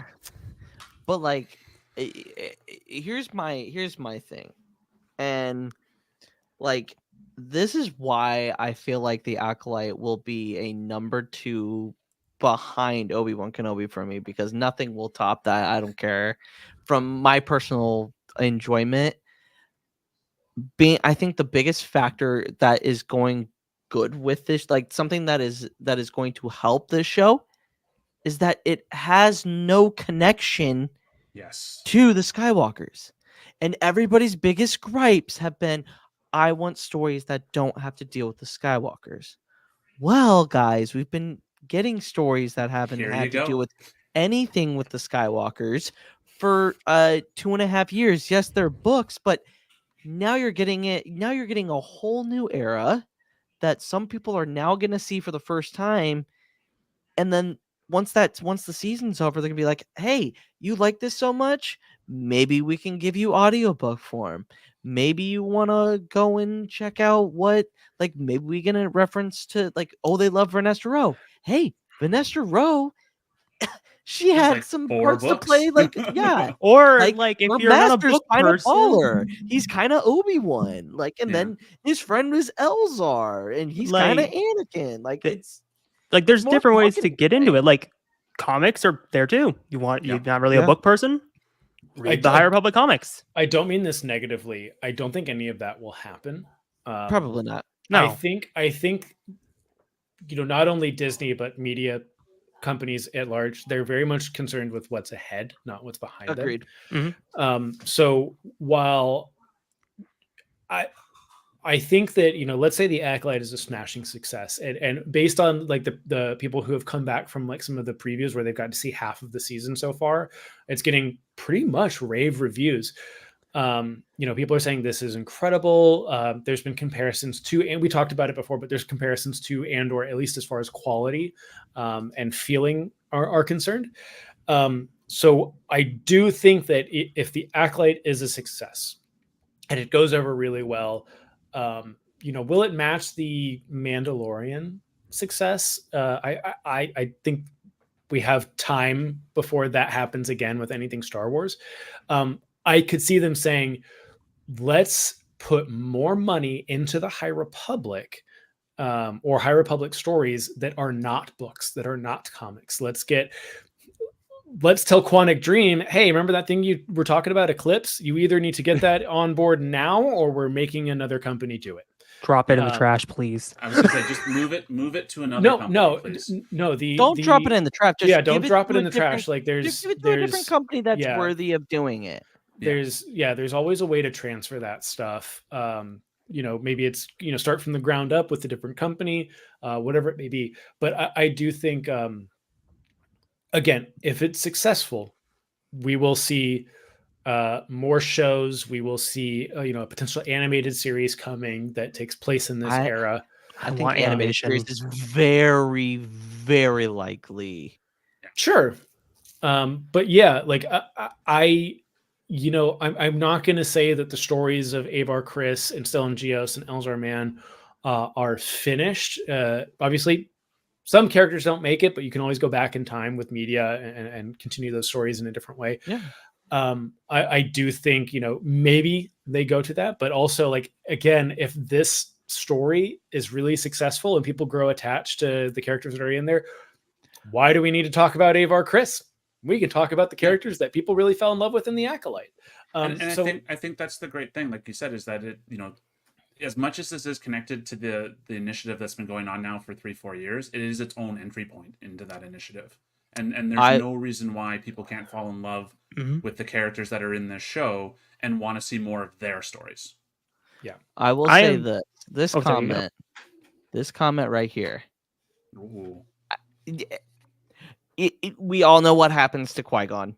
Yeah. We all know what happens to Qui-Gon. He dies in the first act. Like he dies in the first spoilers, my guy. Dude, I'm working my way up. I'm working my way up from Dawn of the Jedi all the way to this. I'm still on her. Shut up.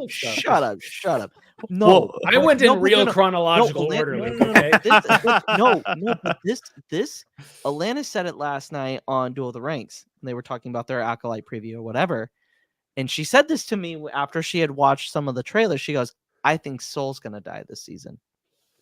And I got to thinking about it. She's probably right, especially if they're connecting him like as a Qui-Gon character. That doesn't bode well. I think what's really interesting about having a show set in this timeline, because look, Andor is incredible. Andor is just such an amazing gift that we were given. Mm-hmm. We know what happens to Cassian. Yeah. We know what happens to basically everyone in that show. We know who lives, we know who dies, with the exception of people like Luthen and Bix, like the new characters we don't know. And that's always good to have these new characters where their fate is uncertain. Anybody in the Acolyte could die at any time. And I think that's I remember talking to JJ about this when we were hanging out in Anaheim, of like, there is like this Game of Thronesification of media where people I think media companies feel the only way to hold emotion over a character is to like have like the blade to their neck at all times. Like you never know when they're going to go. And so I don't want the Acolyte, even though it seems like it's very much going to be a darker theme, I don't want that to be the case with this show. Yes, please like the stream, like and subscribe. You robot. Click the bell icon. That was just smooth. Like, just right in. But I want there to be stakes, right? I want to be concerned for these characters, but I don't want to rely on, because my issue that I've talked to you guys about a bunch was my issue with Game of Thrones, watching it, not reading any of the books, was when my favorite character died, I didn't care anymore. Yeah, you were disinterested. Yeah, like the character and I loved Tywin more than any of those characters. I know he was evil and a terrible person, but like he was so interesting to me. And when he was gone, I'm like, well, I'm out. Cool, see you later. I don't care what happens to anyone else. And I don't want that to happen to the Acolyte. I don't want them to do the Game of Thronesification thing, because so many shows have done that now, where it's like, any one of your favorite characters could go at any minute. You know, we got to keep that tension high. And I think there's other ways. Like, people have been making TV shows and movies since way before Game of Thrones, and they didn't rely on that type of narrative. So yes, I'm excited to see the potential that anyone could possibly go at any time, but I don't want them to rely on that. Well, here's the thing. We've talked about this with Star Wars before. Famously, in our Bad Batch episodes, we talked about how we really like the season 3 series finale was because, no disrespect to Dave Filoni's storytelling, but that's been his MO since day one, is here's this thing, now we're going to take it away from you. And you talked about that perfectly. Yeah. We don't want that Dave to be Filoni's only way of getting a reaction out of you is if he takes something away. And it's very strong. Order 66. I was just gonna say, yeah, or splashes Order 66 in your face. That's still taking something away. That's like a new jet. That's like a Jedi you see that gets taken from you. And like that's his thing. That's what he's good at. And I don't want to take that away from him. Like, he's good at it. We've all cried over Dave Filoni's work because we got attached to these characters, and he's very good at taking them away at just the right time. But like you said with the Bad Batch, like, the breath of fresh air that the entire batch minus Tech made it out. You really had to include minus Tech. Come on. Come on. Hey, He you didn't make make it, tragedy. It was out of pocket. You know what? They did us dirty by like the second to last shot of the Bad Batch being the fucking goggles. Oh, Hey, True. unfucking called for. Uncalled Well, okay, for. but Pat. this is the thing. Loner- This is the thing. Loner Pat. Anything Jedi. can happen. Anything can happen. Stop. And The I Wookiee think, Jedi like, could go. that's Bur- been Buri- the okay, big okay. thing. That's been the. Go ahead. The fact that I tweeted, he is now my favorite Wookiee Jedi, and Buri has been the heart and soul of my whole love of Wookiee Jedis. What about they What about kill him- Gunji? Gunji, whatever. No, Gunji. I mean, Don't did- whatever, did- Gunji. what did Gunji do to Gunji- you? No, Did no. Gunji actually ever Compared to- become a Jedi Knight? We don't Boom. know that. No, He Buri- didn't, but he showed up in the Buri- Bad Batch. And Yes. he I spent said, time "Fuck with you to the Buri. Empire." I spent time with Buri, and he tore at my heartstrings, and then I saw is it Kelnaka? Kelnaka. Right? Kelnaka. And I'm like, bro, yeah, live action. I'm sorry, Buri. Like that. Don't we're seeing him in live action. I'm like, yo, Why live you gotta action do that to Jedi Wookiee. hey, Lou. Buri is so awesome. What? Not season 1, obviously. I Buried down the line. I can see it. Okay, I don't care about spoilers. Buri is still missing, or has he been found? No, he's been he has found. been found. Okay, He's been okay. found. Spoilers. The goodest boy has been found. He is okay. I had the feeling because at Celebration they were dancing around it so carefully. I'm like, there's no way that he's dead. There's no way. The meme that has happened out of Christina reading that on the High Republic show, what Buri's fate was, is famous across High Republic Twitter. Whenever someone is excited about something, it's Christina's face that gets splashed on a tweet or on a Christina Ariel. TikTok video. Yeah, Dude, Christina Ariel's the great. It's so awesome. she's awesome. But I think, like, going back to what Chase said about there being stakes, I think the one thing that the High Republic has done really well in the books, and I don't know how far everyone is giving you that sense of stakes and giving you that sense of unease, and not everyone is going to make it out, but not relying on it. Like where it comes into the story and where it makes sense, they're not afraid to do it, but they don't do it for the specific fact that they can do it. Yeah. And like, I'm I mean, the hoping moment that you Leslie start carries reading, that. if you haven't read the High Republic, the moment you start reading Light of the Jedi, you or get brought into it right away. Like Bury and the way that whole his Hetzal master just incident. like the way his master is able to like calm him, and I'm like, Bury, baby, that would be me. That would be me. Like I'd be freaking out. I'd be like, yo, I have all these like thoughts and feelings, and not only my own, but like everybody around me. And like technically he is still a Padawan at this point in Light of the Jedi. He is isn't he a Padawan? Yeah, he's a Padawan now. But in phase 2, we don't know. No, in phase 3, sorry, because again, phase 2 is like a blur to me. Phase 3, we don't. I have not heard anything from Bury. Oh wait, nope, that's not true. Never mind. I'm gonna stop talking now. Stop talking. Stop talking. Okay. Let's segue away from Wookiee Jedi, shall we? Yeah, Luke's indulging himself a little bit too much. But this has been my main question. Okay. How much of a role will the authors of the High Republic have in these characters? Specifically, since Vernestra Rose in the show, how much do you think Justina Ireland has had any input? Has provided any advice?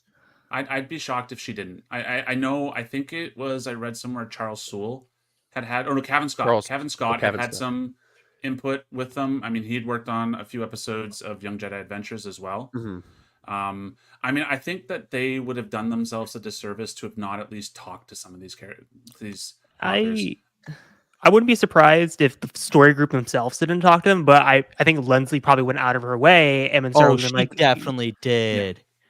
I think it's gonna end when this season comes out full released. I think there's gonna be behind the scenes, and the authors are going to be there. I think, and it wouldn't surprise me if they were credited with some of the writing, because I think Leslie is like, hey, these people have been in this creation for almost 2.5, almost 3 years now.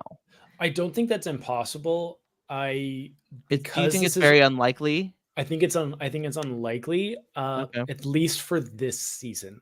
Yeah. Okay, that's fair. I really and I think that people maybe jump to conclusions of like, oh, why weren't they included? Why weren't they included? It's like this.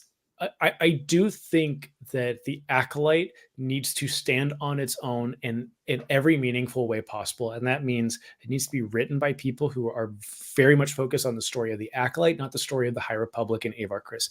This needs to stand on its own in its own timeline so that it's not connected to the Skywalker saga. And like, again, like what we're talking about with Plagueis, like, yes, it would be cool, but what would be cooler to me is if they told a meaningful and interesting story, and that wasn't a part of it. And it was just like, this just added so much more to the lore and made the galaxy so much larger and more unique. And I think that's like, that has to be the goal, because there is, like I said, there's a huge dedicated fan base for the High Republic, but there's also this toxic part of the fandom that is going to second guess everything that Disney does. And the High Republic, for a lot of these people, is part of that. It is the woke Republic. It is the Kmart version of the old Republic for a lot of people. That's not what it is. It's its own thing. And I think the books stand up on their own. I think the comics stand up on their own. But I do think that this show has to 100% stand up on its own in every way it possibly can. And I would love to see Claudia and Charles get their time to shine with the show in a later season. Yeah. Like, I mean, what you're saying about the fan base, because I mean, we're still in the High Republic. Like, there's going to be elements of that, of the time of that Jedi in the show. Mm-hmm. So if they complain about how the Jedi are, I mean, I'm sure they haven't read the High Republic. They haven't, but they're going to. I mean, where's the backlash going to come from? The backlash will come from casting choices, story choices, character arcs, and they, you know, My lord, I'd love that. we're talking about a part of the fandom that, you know, on like gets nitpicky about the way Ahsoka crosses her arms. We're talking about, and like not even getting into like the bricks and screws stuff. Where like we're talking about the people who like, you know, if Ahsoka's tendrils aren't the right length and stuff like that. And then we have, you know, this big, you know, rising thing. You know, the Acolyte has had a ton of backlash already. Like those trailers on YouTube have like been downvoted or disliked to hell and back. When it's just showing kind of like the setting that the show is in, and like that it's very much focused on the Force. And like the posters have showed it's very much going to be a dark show. It's going to focus on the dark side. And because there are like women and minorities in the cast, people are upset. And so it does have that upwards battle. And I'm not saying that that's right. It's just a matter of fact that like there's a section of this fan base, there's a section of people who consume media that will be turned off on it on that principle alone.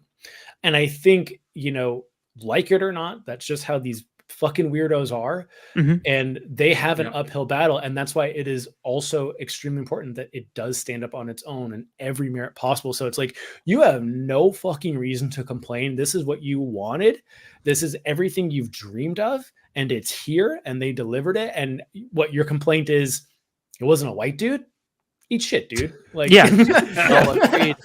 No, really. No, Retweet some of it's Well, part. yeah, seriously. You're completely right. I mean, like, I think, you know, the Acolyte, I think one thing Leslie has made really clear is that the Acolyte is meant to be a mixture of what the High Republic was in terms of where it sits chronologically and what the prequels are, and getting us from point A to point B.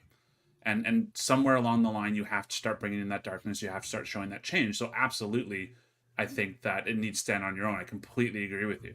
And, you know, I could see Leslie consulting like with them mainly from a thematic level to get a sense of, hey, how would the Jedi handle something like this in the High Republic? Or how would we see missions handed out so that we see, like where we see in the trailer where there's 4 or 5 or 6 of them out on a mission, whereas in the prequels we would see 2.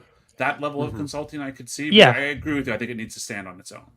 The one thing that, and maybe to wrap this up, and I don't want to focus on negative things, but the one thing that I do hope they avoid, and this was, I think, one of the hurdles for me, and I think a lot of hurdles was a hurdle for a lot of people, was Light of the Jedi was so busy as a book. Yes. I'm really hoping that there are 3 to 4 characters that are the characters of the Acolyte, and all the Jedi, like, you know, the big scene in the trailer where all the lightsabers are igniting. I really do hope that some of those Jedis are literally just extras. Like, you know, it'd be cool to have like backstories for all of them, but I really want them to be focused with this show. Absolutely. Yeah, 100%. Because look, I've said it 1,000 times before. The first half of Light of the Jedi is some of my favorite writing in all of Star Wars. The second half is good, but it definitely falls off for me, and I know it fell off for a lot of people. It's hectic. But like the lead up to the Hetzal incident is incredible. It's tense. It's so well done. But once it gets into we're cleaning up after Hetzal, and we're going to focus on 30 different people all at once, and they narrow it down as the books go, for sure. But it's like, I think for a lot of people, that was a lot to digest. And I do think you need that trio. You need your Han, Leia, and Luke. You need your Rey, Poe, and Finn, and you need your Anakin, Padme, and Obi-Wan. That's just it's a proven formula. And I hope we get that, where it is, these are the 3 people. And I think what the sequels did is they had it where it was Han, it was Rey, Finn, and Poe, and also Kylo. You know, the villain was an integral part of that, like, and way more that Palpatine was and Darth Vader was in the subsequent trilogies. Having Kylo was there with them pretty much the entire time. He was the opposing force, but he was a character interacting with them on a consistent basis. I would give you dyad in the Force. I would give you the benefit of a doubt, Luke. I would say, if we're talking original trilogy, Empire and Jedi, I would hear you out. New Hope, no. Yeah, no, I agree. Like Vader in A New Hope, absolutely not. But like Empire and Return of the Jedi, like Vader is almost hand in hand with everybody. He doesn't else. get as much screen time as Kylo, but every time he's on screen, he Kylo just dominates. Kylo Yeah. makes it like from the trio, from the quartet. No, yeah, Yeah. no, I would agree, and I would think agree you can do that with the Acolyte. Whether it's Yeah. 1, 2, or 3 good guys, and then the Acolyte as kind of that center focus. But I really do hope they narrow that focus in, and I think they will. I think they will. I think like with the information that we've learned already, with the connection between Soul and with May, I think you're going to see that close knit focus on those two characters especially, and I think that's also going to draw in with his newest Padawan, with Jackie, and how she's going to react to possibly seeing that he had a Padawan before her who has seemingly, as far as we know, Lost her dropped off way. and has started practicing the dark side. What kind of impact and what kind of stakes are that going to give to her? I think the rest of the cast, well, it's really quite cool. I do see them more as periphery players to kind of come in as the story requires it, more so than kind of being part of that core adventure that we're looking And at. I also think one thing that we haven't touched on in this whole conversation is May's mom. Well, we don't know that for sure. We know she's referred to as very, mother, it's but the High Republic she's- has laid it out as a precedent that mother Yeah. doesn't necessarily mean biological. It doesn't, but We've even had characters that are named the mother. well, and we Yes. also and here's the other thing as well.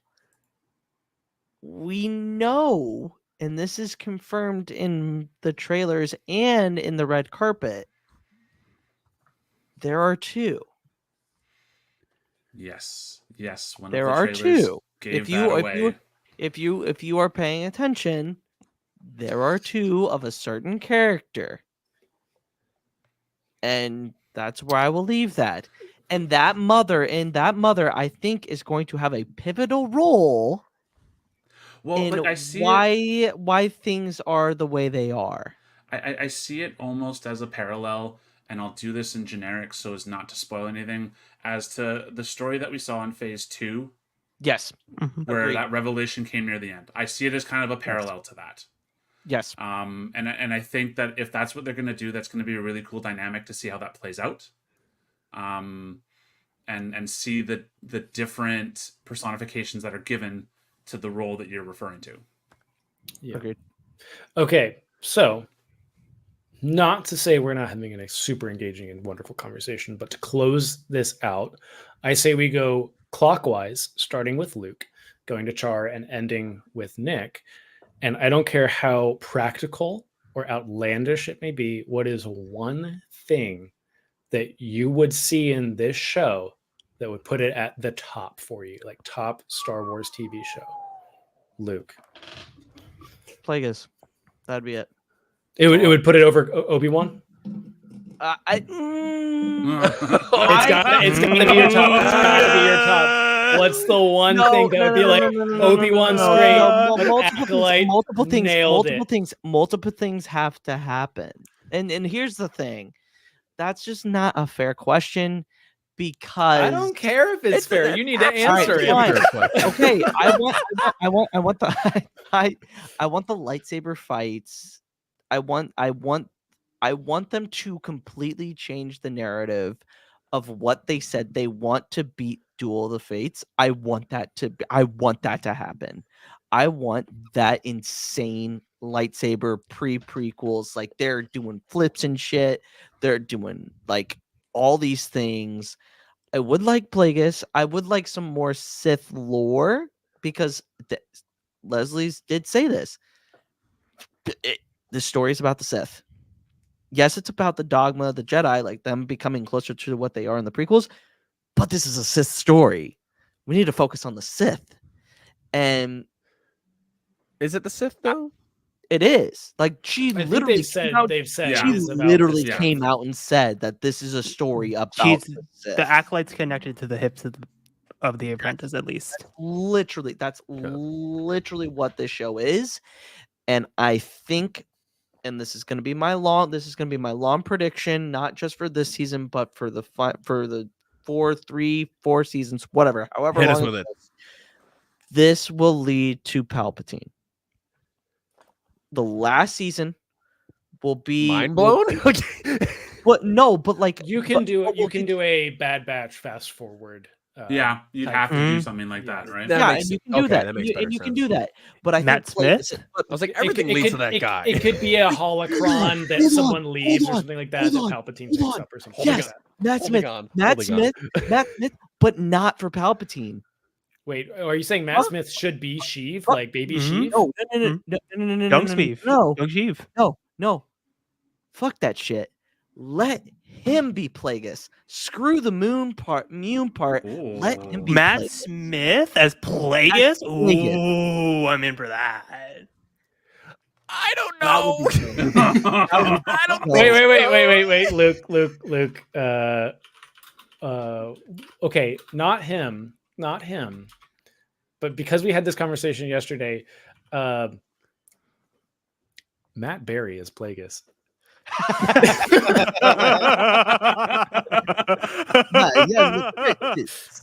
We got to make the midichlorians, you fucking bastard.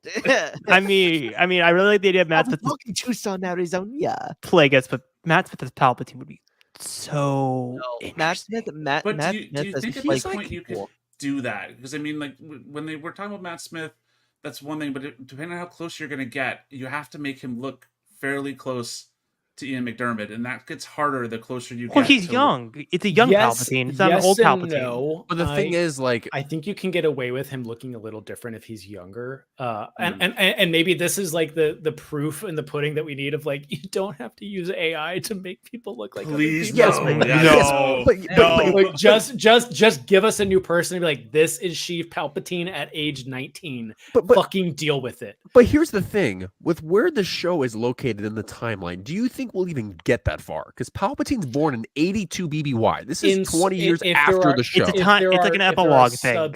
Subsequent seasons, or again, like what Harris just said, and what we're talking about, if there is a time jump, like I said, if there's a Sith holocron that is made by the Acolyte or someone the Acolyte is connected to, and it's hidden, and then fast forward, and you have Matt Smith as like 22-year-old Chief Palpatine finding that holocron, and that's the start of Palpatine. I'm not saying that's the best story, but like that is a way to do it. Since he was rumored to do Palpatine, I want him away from Palpatine. I want him Plagueis. I want him to stretch his legs. He is such a good actor. Give him Plagueis. Give him the chops. He would absolutely fucking murder that role. He would murder that role. According to some fans, the context of murdering a role is very on the. I mean, look what he does. Look what he does. There's with a silver lining between murdering a but role. I don't Yeah, know. some people would say that Hayden Christensen murdered Darth Vader. And that's not a good Well, I mean, thing. actually, No. like, I But mean, but think about this. Look at what he does with a great character in Daemon Targaryen. Yeah. He plays that character perfectly. I think Give him full but Darth. I think you could do it Damon with and anyone. Look, Palpatine you know are what? so You know different. who needs the hat trick of Star Wars? Just just let what's his Andy Serkis do it. Just let him do it again. Andy Serkis would be great. third time's a charm, baby. I was convinced when point, the Force Awakens was coming out, I was like, I thought it was Plagueis. No, I thought the same thing. But that would be too, a because funny way to acknowledge the theories without making That would that would be be funny. hilarious. That would be Like, hilarious. it's like guys, like the cat's out of the bag. Andy Serkis is going to be a different character in every Star Wars show from now on. Just deal with it. I'm all for it. All right, Char, I took my, your one thing that would set the Acolyte, that if it happened or you saw it or whatever, would set this above for everything else. Everything else. Oh man, well, Disney TV shows. no, it's definitely have to do something with Yoda. I mean, like, You're not getting him this season. You're not gonna, No. That's It not doesn't have to be. It doesn't have to be this season. You know, I could combine to the season, but like as a series as a whole, that in its conclusion, you see it. I would love to hear a Frank Oz Yoda again. That's the one thing I would love to hear. Puppet, like episode 1 Puppet Ooh, Yoda? yeah. Puppet Yoda needs to. No, no. I don't know TPM if we'll get Yodas. Puppet Yoda. I don't know if we'll get Or maybe Puppet Rebels Yoda. Yoda. Last mean, Jedi Yoda. Last Jedi puppet Yoda is probably But the this is also best bet. like, well, from the sequel trilogy. He's it's 34. 762. Do we get Buff Yoda in this series? No, because Buff he's not Yoda. No, because You he's mean still, Buffy? He's still You mean old Buffy? by now. Have you not seen the fan art of like High Republic Yoda? Oh, where I've he's buff seen as that shit? with the really long hair and it looks really Yeah, terrible. it looks sick. The Chad Yoda, the one that looks like he's Dude, going to it's Daytona so 500. good. Yeah. It's so good. I was like, that's the Yoda I want. That's my Yoda. Mullet Yoda. Yes. Oh my god. But no, I would love to hear Frank Oz on a Star Wars project again. Like that's been as an Empire Strikes Back junkie. Like that's been my shtick. Like I would love to see Yoda again We do in the have- flesh. In the flesh. That's fair. That's fair. We do have two. It's been a long time. Pep says Claudia Gray as a Vintian. Yes. I agree. That would be really good. Pat says, I want the Acolyte to mention the start and closure of other temples and having the murders of the Jedi play into that. Ooh, yes, because that's a huge thing in the Living Force. And then Sith Holocron live action. Yes. All Sith great. Holocron would be And, cool. and then Pat's over here thinking Yoda is Iroh in the jail cell. Yes, always Okay. hitting those curl ups. Mr. Harith edits productions. Yes. Your full legal name. The I one edit? thing. The one thing. Harith Primetime Productions. Yes. The one thing I really want this show to do is it has the potential to, like, we've made this whole point in crystal clear, and with the whole aspect of stakes. I really want this show to set the stakes of, hey, this is nothing to do with the Skywalkers. This has nothing to do with all this. Brand new characters, brand new stories. Let's go on this whole journey. Let's do this murder mystery thriller. Like, I want the show to, like, immediately, because my favorite shows are the shows that literally start and they punch you straight in the face and you're just like, what just happened? And it just takes you on this journey. Like, I want the Acolyte to just completely, like, wipe the board clean on the first couple episodes. So, like, really first, set that first scene expectations. is they decapitate that Wookiee Jedi, right? That's what you're saying? No. Yes. I That's will. exactly I will what die. Primetime is saying. I will die. I But will it's- die. I will The die. spinning red lightsaber is actually just going. That's the opening shot of the show. It's the spinning red. Well, lightsaber not even the that opening just shot. cuts off Like, the head of the like Wookiee. I said this earlier. I want a Fallout or an Invincible thing where it's like it purposely misdirects the audience where it's like, oh, these are the main Jedi characters. This is who they are, and then they immediately get killed off, and you're like, what now? I am watching. We watched episode 2 of Fallout last night, and man, that show is Incredible. insanely It's a good. brilliant show. Like, as someone who really, like, I started with Fallout 2 and played like all the subsequent games, and I was like, this is like, I finally kind of understand what people are saying about fan service, and I'm like, but this is like fan service done so insanely well. Just the little drops, like even just like how that show opens, and it's just like she's literally building a Fallout character. It's so good. But Holy yeah. shit! 21 people. Thank you for tuning in, everyone. Again, Yeah, thank like you. and subscribe. Hit that bell Thank icon you. down below. Okay, so continuing on with the Wookiee Jedi. Yeah, so slicing. Harith wants a Wookiee Jedi to decapitate. No, it's not what I said. That's not what I said. I just want the whole, like, the You Jedi want versus the stakes Acolyte and- scenes. Yes. yeah. I want to happen in the first 2 episodes, and like you said, I want, like, most of those characters to get wiped out. And you're just like, what the fuck? All right, okay. Like, it's one of those things. Like, what I think is interesting about the show is that could happen. Like, we don't know that could happen. I think, like, for me personally, the one thing, and kind of going to what Luke was saying, is I don't necessarily want Plagueis, but I want the story and messaging that James Luceno brought to us with the novel.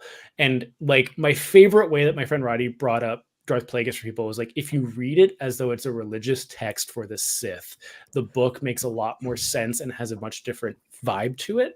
Agreed. And the one thing that would put this show, like, over Andor for me is if they took the messaging of the Sith and brought it forward and kind of had that, like, we talked about this earlier, like why Morgan did it, why Tam did it, and it was like why people joined the Sith and really dove into the temptation of the Sith and showed us how it happens. But at the same time, the one thing that always, like, I loved Rise of the Red Blade, but what made me so nervous about that book is like, man, if the wrong fucking weirdo gets a hold of this book and is reading Iskat's like inner monologues, they'd be like, yeah, of course the Sith are right. Yeah, of course. Like, I want them to show us the mentality and the drive of the Sith in a way we haven't seen it represented, at least on screen. The way that Plagueis did, but do it in a way. And I know this is so hard, and I'm not going to like knock the show if it doesn't happen, but like give the audience the understanding and never let go of the fact that this is the wrong path. Whoa. I'm going to tell you how it happens, and you will understand and empathize with the characters it happens to, because I think there were, my personal opinion, there was missteps with Anakin Skywalker in the prequels and how he turns to the dark side. I think it's a great story. I think it was done well. I think it could have been done better, and it wouldn't have been misinterpreted the way it was. I want this show to give us a turn to the dark side that cannot be misinterpreted. And that would set it over the edge for me. And to bounce off like your point about like stuff that we haven't seen in like visual media that's in the books, is like the dark side is a drug. Like, that's how I've always viewed it. Like, once you are hooked on that shit, you are hooked and there's no going back. I think like, what we've seen with Cal and Jedi Survivor, and like the temptation of the dark side, and I think what we got with Cal was really interesting, and I think what we get in the High Republic with essentially every Jedi dealing with the temptation of the dark side in their own unique way, and how they handle that. And I think that's such a good way to leverage of like, this is normal to feel like this. And it's not that we're trying to tell you you're a bad person for feeling these things, or that you're evil and we have to shun you away. It's like, we understand what you're going through. We've all been here. We've all done this. But like, we get where you're coming from, and we're going to tell you why this is totally normal, and going down this path is like not a super uncommon thing, but why it's so wrong. And like, smack people in the face with it of like, being a Sith is not the right answer. It is not the correct option here. That's what I wanted. If they do that and they do that well, it will like soar so high above Andor for me. And Andor for me is like, oh, I love Andor. But Nick, to close us out, the one thing that you want all to eyes see on you, Nick, Acolyte, that sets this above everything else. And I would say for you, I know you're excited for High Republic stuff. If you want to say it would set it above any of the movies, any of the books you've read, like the one thing that like Acolyte is peak Star Wars for you. Geode pulling in a bar. Fuck yes. Fuck yes. End it there, baby. Yeah. No, I think like the one thing that I want to see, and it kind of builds off of what you were saying, Chase, is I want to see this, like, I want to see this change happen gradually. I want to see, you know, whether it's the character we think it is that's been given to us or another character, I want to see that pull kind of be almost the inverse of what we heard about with Kylo, about that pull to the light. I want to see them have to deal with it and struggle with it, and not just have a Revenge of the Sith Anakin drops down to his knees moment and goes, yes, okay, I'm good. Like, I want to see that pull and that lure and that drug that the Kara mentioned, and really sell that this person has bought in on a full level, and see what the impact of that is, not just to that character, but to the people that are close and connected to that character. That, to me, that level of storytelling would take it above what we've seen through Andor and the other shows. But also Geode pulling in a bar. Yeah, Geode pulling in a bar. You know what thing about Geode, right? Top tier answers. Geode has a rule that he must drink 3 Bespin fizzes before he texts Leox. Okay, like he's got a rule. He has to drink at least 3, maybe a few, Java juices, maybe Storm. I don't care. Yeah, okay. Before he even contemplates. I don't care. I don't care about continuity. I don't care about retcons. I don't care anything. Season 2 Acolyte, Matthew McConaughey as Leox. Yes. It has to be. Yeah, that would be. I don't care if he would be dead or not. Like, he needs to be there. I just Yeah. want The Geo. way that Mark Thompson voices him through those books, It's you- so it's good. clear as Alright. day. It's clear as You day know- that he you looked know- at Matthew McConaughey and went, "Yes, you are Leonx." We love talking about X actor Y role. Like if we're talking about like Revan and Keanu Reeves, we're talking about Matt Smith and young Palpatine. In Plagueis. McConaughey and Leox That is- Jazzy that is the like only. the perfect parallel I'm to a so. role. I'm so. Ever. I'm so like yes, fan castings are fun. Like, oh, this person would be great. Like, I'm never going to be disappointed in how a person was cast, as long as they do a great job with the role, and they, or even if they don't do like my how I perceive that character, as long as they brought like a unique and interesting twist to it, I would be fucking pissed. I would be livid if they brought Leox on screen and it wasn't Matthew McConaughey. That's It fair. has And to that's be. the thing. I mean, McConaughey. It could be Tom Hanks doing the greatest job. Like, fuck you, Tom Hanks. Get the fuck out of here. there's Anyway. Castaway been was two- boring as Fuck shit, but out, I didn't want to Tom. say anything because I respected you. Get the Yeah, fuck there's out like of here. there's like two huge fan casts, and one is definitely Matthew McConaughey as Leox, and the other I will give full credit to Danielle to, which is Gabriel Luna as Elzar Mann. Yes, Gabriel. Yes. Yeah. Yeah, He Gabriel Luna would is- be that's fantastic in that role, and he's a fan of it too. He's even He wants said that it. if he ever gets the chance, he wants to play Elzar Mann. Yeah. So, but guys, I feel like that's a perfect ending point for this episode of the podcast. Welcome back to live shows. Yeah, We'll be it's back. been a long I time. think- It's been a very ev- long time. I think every Jesus. Friday. I think every Friday I think will that's the be plan. will be the plan. That House gives of the us time Dragon? to settle with each episode. I think it's been. Has it been over a Yeah. year since our last live stream? It's got to be. been Well, a minus long the time. gaming streams, but minus the gaming. No, stream. like They don't count. actual Should- like live. live. No, yeah. podcast. Yeah, live podcast. But yeah, guys, we're 4 days from getting 3 days now. Yep. Saturday, y'all. That's At least insane. here on the East Coast. That's Sorry. insane. But yeah, oh my goodness. Nick, where can the good people follow you on the social medias, and what are you gonna be up to?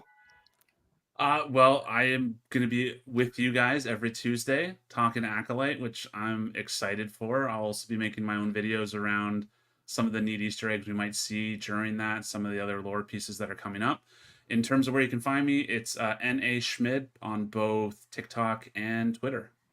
So feel free You need to to change come it say to hello. ND Wise Guy so that it all makes I'm sense. Brand thinking about doing that, consistency. and just to keep it consistent. I Yeah, have to create a do whole new that. Twitter account, but I think I will. Wait, what? No, you can just You change your can't- You username. can change your username. Yeah. Can you? Oh well, then Yeah. I'll be doing that. So ND Wise Guy. Let's just say ND Wise Guy then. All right. Chase. Hi, you can follow me on TikTok, Twitch, that's pretty much all I ever use. Forward into the Black. I'm also here with the Pod Ones. I will be doing the Friday streams, talking about Acolyte. I guess I will be taking some time off because I know we're doing some really heavy House of the Dragon stuff. And as I said, if Yes. it doesn't have Tywin Lannister, it's dog water. Charles Dance. Let's make He's it so fair. good. He can play another role. Just make it Charles little- Dance is Thurfian. When? I'm kidding. Um, Not though. God. But yeah, I'll be here. I believe Harris and I, we did a test stream yesterday, but we'll be playing some Knights of the Old Republic at some point. To kind of to get us psyched for more pre-Skywalker timeline stuff. And I think we'll do it every like Thursday or so, or whenever we're available. But that sounds Yeah. like a good plan. But yeah, we'll be doing that. And once as you can see, it's very dark in here. I've just moved to the Pacific Northwest, and once I get a little bit more stuff settled in, I'll be streaming a little bit more frequently. My plan is I've never played the Battlefront 2 campaign, and as much as I say it's my favorite game, I've never Wait, played which campaign? Battlefront 2. Which Battlefront? Which one? The new one, like the Idenverse. Oh, the campaign. Idenverse. Oh, okay. And then going through a couple campaigns I haven't done. I'm very excited to play Hellblade 2, and I'll be streaming that at some point. And then obviously doing some Star Citizen stuff with Cal 4, and then probably streaming some Microsoft Flight Simulator because it's the most engaging and exciting thing you could possibly watch. But that's where you can find me on the internet. Harith, where can the good people follow you? The Good People can find me at Harif Productions on TikTok and Instagram, Harif_edits on Twitter. And of course, you could find me here on the Pod Ones for our Acolyte coverage on Fridays and our House of the Dragons podcast episodes that will be pre-recorded. And like I just plugged earlier, every Thursday, Knights of the Old Republic until I finish it. And Char, where can the good people follow you on the social medias? Good people, you can find me on TikTok, Twitter, and Instagram at CharCharJ, as spelled right here. And you can find me here at the Pod Ones podcast every Friday for our live streams and the upcoming Acolyte reactions. And you can find me at a lot of different, fold-out tables playing Magic the Gathering. Shout out to all my MTG throwers out there. Modern Horizons 3 coming soon. But yeah, that's where you can find me. Oh, wow. Not the Magic Kiss. Shameless self-plug. Damn. Yeah, all the local Chicago Magic players. Don't come at Char. Yeah. He's got a Char's coming. Lord of the Rings deck. No one. No. This Anyway, guy's getting benched. This guy's getting benched. Okay. Before we get okay. Anyway, you can find me at Jedi Master Eggs on all social medias. You can follow us at the Pod Ones at the Pod Ones on all social medias. Check us out. Starting, I think our release schedule for Acolyte reaction should be Wednesday night. I'm gonna try my best with this new job to see what I can do around this time to get those out. Then we will have our podcast episodes of House of the Dragon that will come out. And obviously every Friday night we will be here talking about the Acolyte. And then I'm going to give you a little bit more information. There will be a podcast episode dropping close to a little release that we like to call Rings of Power Season 2. Chase and I and two special guests, we talked for about 2 hours. And I'm not exaggerating. This will be probably a top 5 episode.